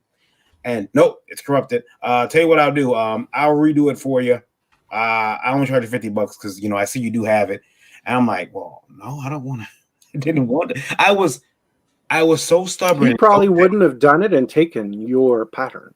Yeah, he did not want to take my pattern. And oddly enough, after I told him, I said, well, no, that's okay. I'll just go back to the company that did it the first time. I didn't want to go back there, but I don't have extra money to throw away, and I did. But I just felt he was trying to. Yeah, but still, though, I mean, if he's just trying to get that setup fee out of you, because it's like because if another thing that I would recommend everybody like learn how to do is how to set up your own files so that you give the printer exactly the files they need, doing the exact thing that you like you set it up so you know how it works, how it's supposed to come out. The printer doesn't have to think about it. They just have to print it, and that's it.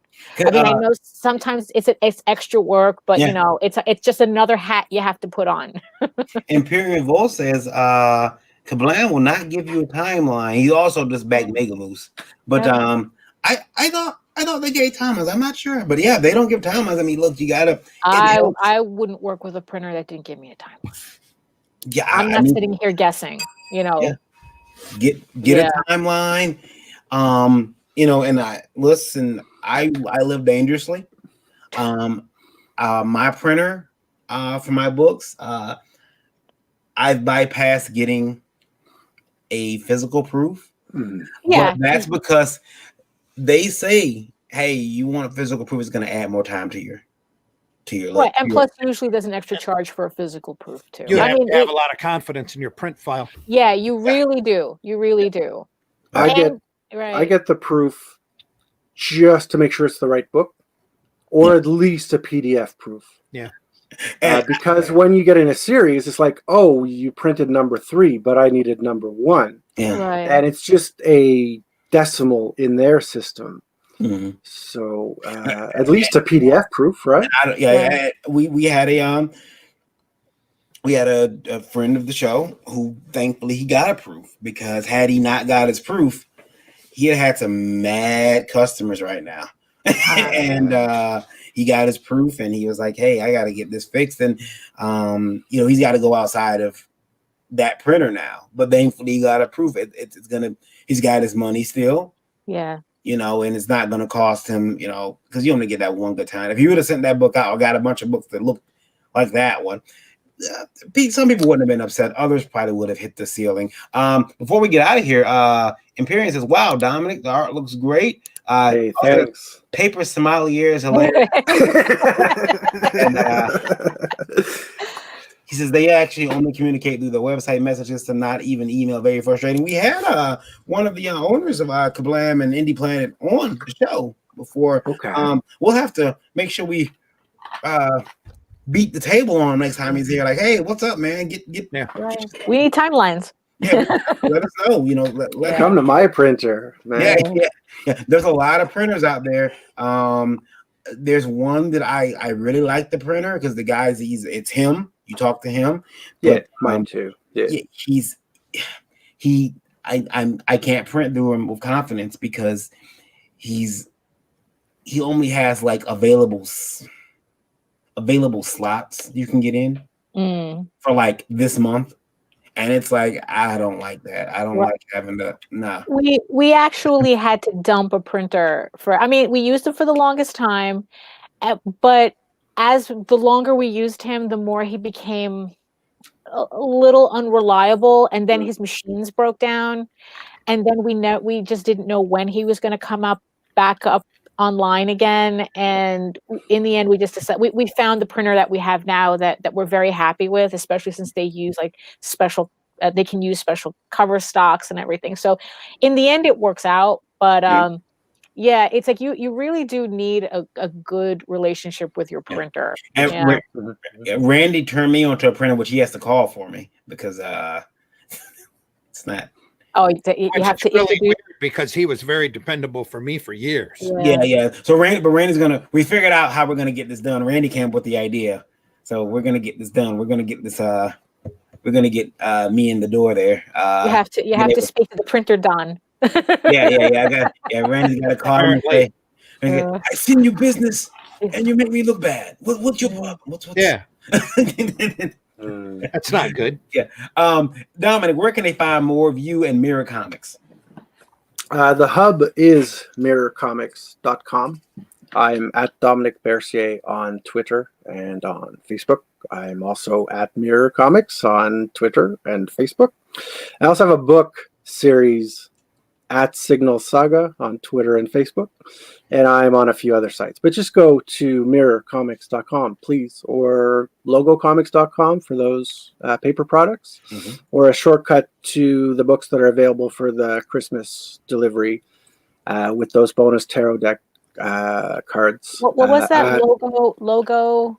Just logocomics.com. Oh, okay. But they all hub back to my mirrorcomics.com. Yeah. I'm just like I my expression is that I buy URLs like other people buy shoes. Oh. It's just easier. So that page we featured today is on littledistro.com.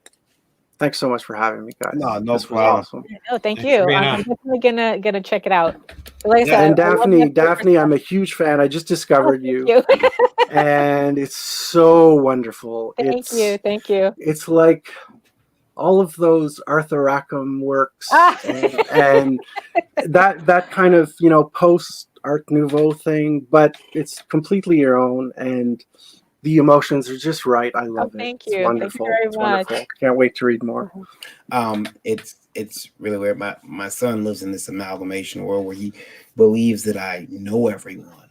So he had this situation where he had thought that because he's got the Tales from the Anniversary books, but he's also got some old Bucky O'Hara stuff I got him. So he was waiting for some of those characters to show up in the Bucky O'Hara stuff, and I'm like, no, son, and we're not gonna ask Randy because Randy he'll no, we don't want to do that. But then he also, though, it was funny, he was kind of under the impression that somehow, because he watches the shows and he hears what's going on, he's under the impression that somehow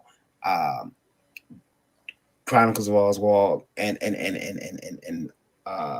some of Daphne's work and John for some reason had something to do with Secret of Nymph. Oh, that's fine. I'm not mad. That's not a bad thing. Yeah, I am not mad. That's awesome. Yeah, and I'm like, my thing is like, no, Daphne's characters didn't kill Nicodemus. Right. And they did. They could have. I should tell them they did. I should tell them, yeah, Daphne, she's the one that wanted Nicodemus killed. Spoiler alert. Sorry. Oh my god. I'm not mad at all.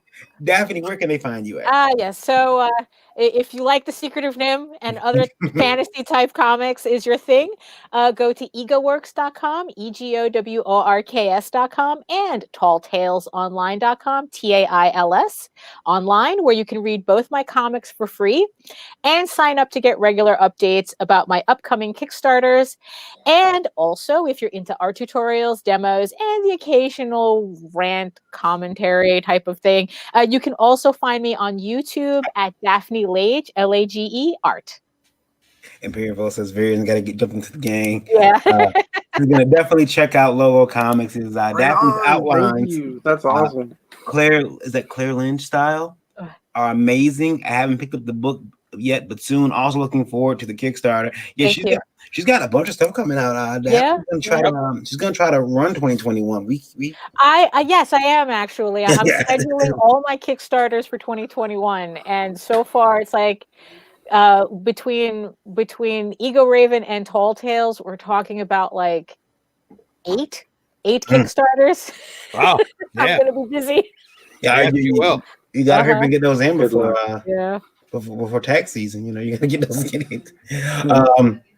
Randy, actually, before I do that, Daphne, know what's next, don't you?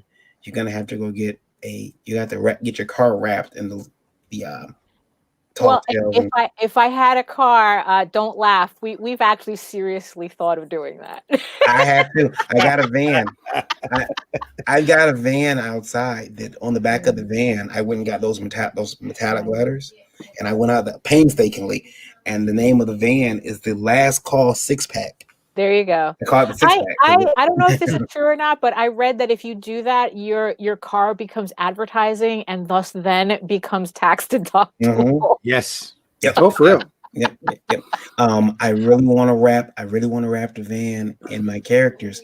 And my wife is like, can we just do the logo? And I'm like, I bought a second van just to wrap it. For any of our creators out there, this image on a car, I would so wrap it with this image. Yeah, I would be a hot mess on the street. For any of our creators out there, before you do go and afford a car wrap, do consult your accountant. Yeah, make sure, because you could probably deduct the cost of the wrap as well as the majority of your gas miles, depending upon how you are using that car. Yeah. And mileage. Yeah. I just found out. I took Randy's advice and went and spoke to a CPA accountant, and she's gonna be doing my taxes for the businesses. And she told me that I'm gonna be able, because I run the Liberty phone line, Liberty distribution phone line through a cell phone, which we have it's our 800 number, but it's smart, so it could be routed to different phones. She says it's your phone. You can write off up to 80% of your phone's yearly, and I'm like, holy crap! My phone became tax deductible. You're gonna thank me. Oh yeah. Yeah. It's like I can't wait. Randy, where can they find you? That's what CPAs are out there for, and some things, like I keep saying, are best left for the professionals. Oh yeah. So hey everybody, you can find me on Facebook at Randy Zimmerman. You can find me on Twitter under Randy Zim. You can find me at the Zim Geek channel. It's ZIMMGEEK over on the YouTube, where I don't put up videos very often, but when I do, they're fun, and I hope you enjoy them. I will also be back here Sunday morning along with Daphne and maybe Varian, and we're supposed to have Russ Leach on Sunday as well, talking about comics and stuff for the Sunday Funnies at 9 a.m. That's Eastern Standard Times here on the Indie Volt Network, where we talk about the lighter and more whimsical side of comics, not the realistic and dark stuff, but the more fun and funny side of comics. Then we'll be back again Tuesday evening at 9 p.m. for the Indie Volt Live Wire program. That is our standard, is our main broadcast, really. Then Wednesday evening again, Daphne and Meredith and the Indie Princess, at least, will be on Geekgasm. That's on Wednesday at 9 p.m.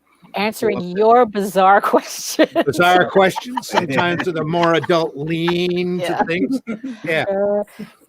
And then again on Thursday morning, we'll be back here again for the Breakfast Buzz at 9 a.m. Eastern Standard Time, where we will talk more comics and coffee. I like to think I'm going to be there on Sunday. Got to go pick up this game in an hour. We understand if you're working late and, playing late.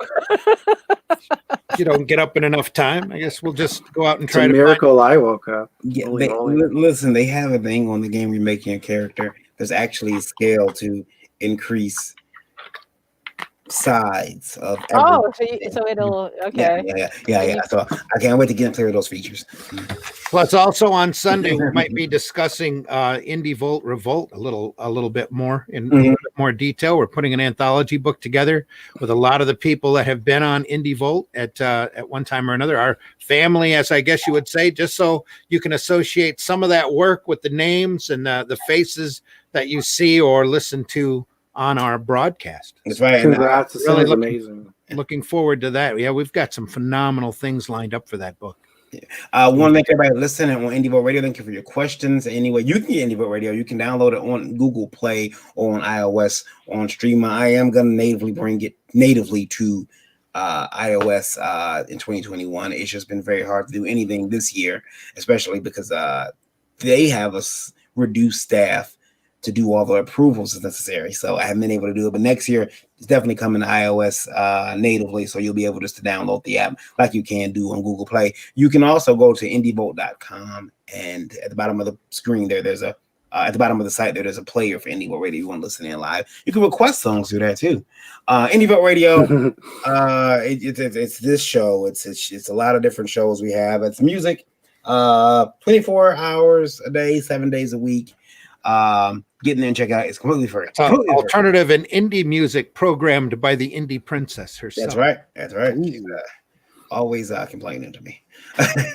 Also on Roku, I've been seeing Roku TVs fly off the shelves everywhere. So I know everyone has at least one in their house now. I got one. Yeah, Indie Volt TV. Download it. It is free on the Roku app.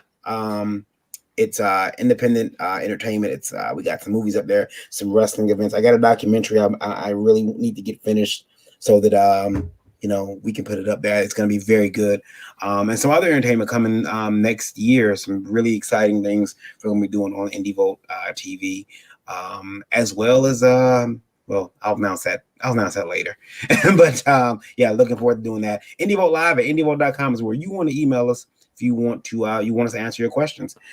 Include IndieVolt Live in the subject, and please keep those emails to 90 words or less so I can put them on a card and put them up so everyone can read along and make fun of your question. No question. It's too silly, too small, too big, too weird. Too weird, too inside baseball. We'll answer it all. Remember, our feedback will be better because of your setback. Hashtag get an education. Hashtag IndieVolt. Thanks for being here with us, guys. We will see you all very soon. Randy will see you sooner. See you on Sunday. Sunday morning. Sunday morning, 9 a.m. Eastern Standard Time for the Sunday Funnies. And I know some articles are going up on indievolt.com today and tomorrow. Some reviews, some articles are going up, so check those out. indievolt.com. Also, we're going to be releasing our advertising package. If you're interested in advertising on indievolt.com, going to release that rate card publicly today as well. We want to wish the very best out there to Ralph and Kurt and anybody that's stuck at home with this nasty bug or virus or whatever, and give our love and prayers out to them. What's our final radio number? Final radio numbers. We are at great. I got it. 60011. Sorry, that's a weird number to look at. 60,011. 60,011 listeners all around the world. We love all of you listening to us on IndieVolt Radio. Deeply appreciate you and deeply appreciate your input. I know you're out there because a lot of you have been friending me on Facebook, which has been really incredibly awesome to jump up and catch these artists from different countries who are doing some amazing work that are listening to us because we're talking comics. And who's the number one country again? Is it Egypt again? No, right now it's Ireland. Oh, Ireland. Got Ireland in there. So yeah, thank you, Ireland, for listening. And love you all. Yeah. So we'll see you guys very soon. Until then, stay healthy, enjoy the holidays, and please keep reading comics. We need you. Yeah, exactly. Before we leave, don't forget the immortal words of Jack Kirby, who says, "Kid, comics will break your heart." But I couldn't imagine doing anything else. No, I couldn't imagine doing anything. But you'll love it. Yeah. Stuck on that train. It's a drug. Everybody take care. Be safe. Make sure you wash that mask if it's exactly. And we'll see you soon. Can I take us out? I'll take Ciao. you out. There we go. Take care, everybody. Bye, guys. Bye. Wait a minute. That's the wrong one. Let's go.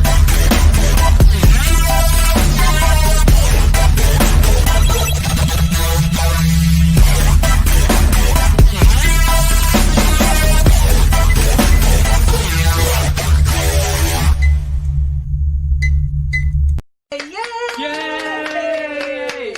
Think about what you've accomplished. I hope you're having a nice holiday season. I really do.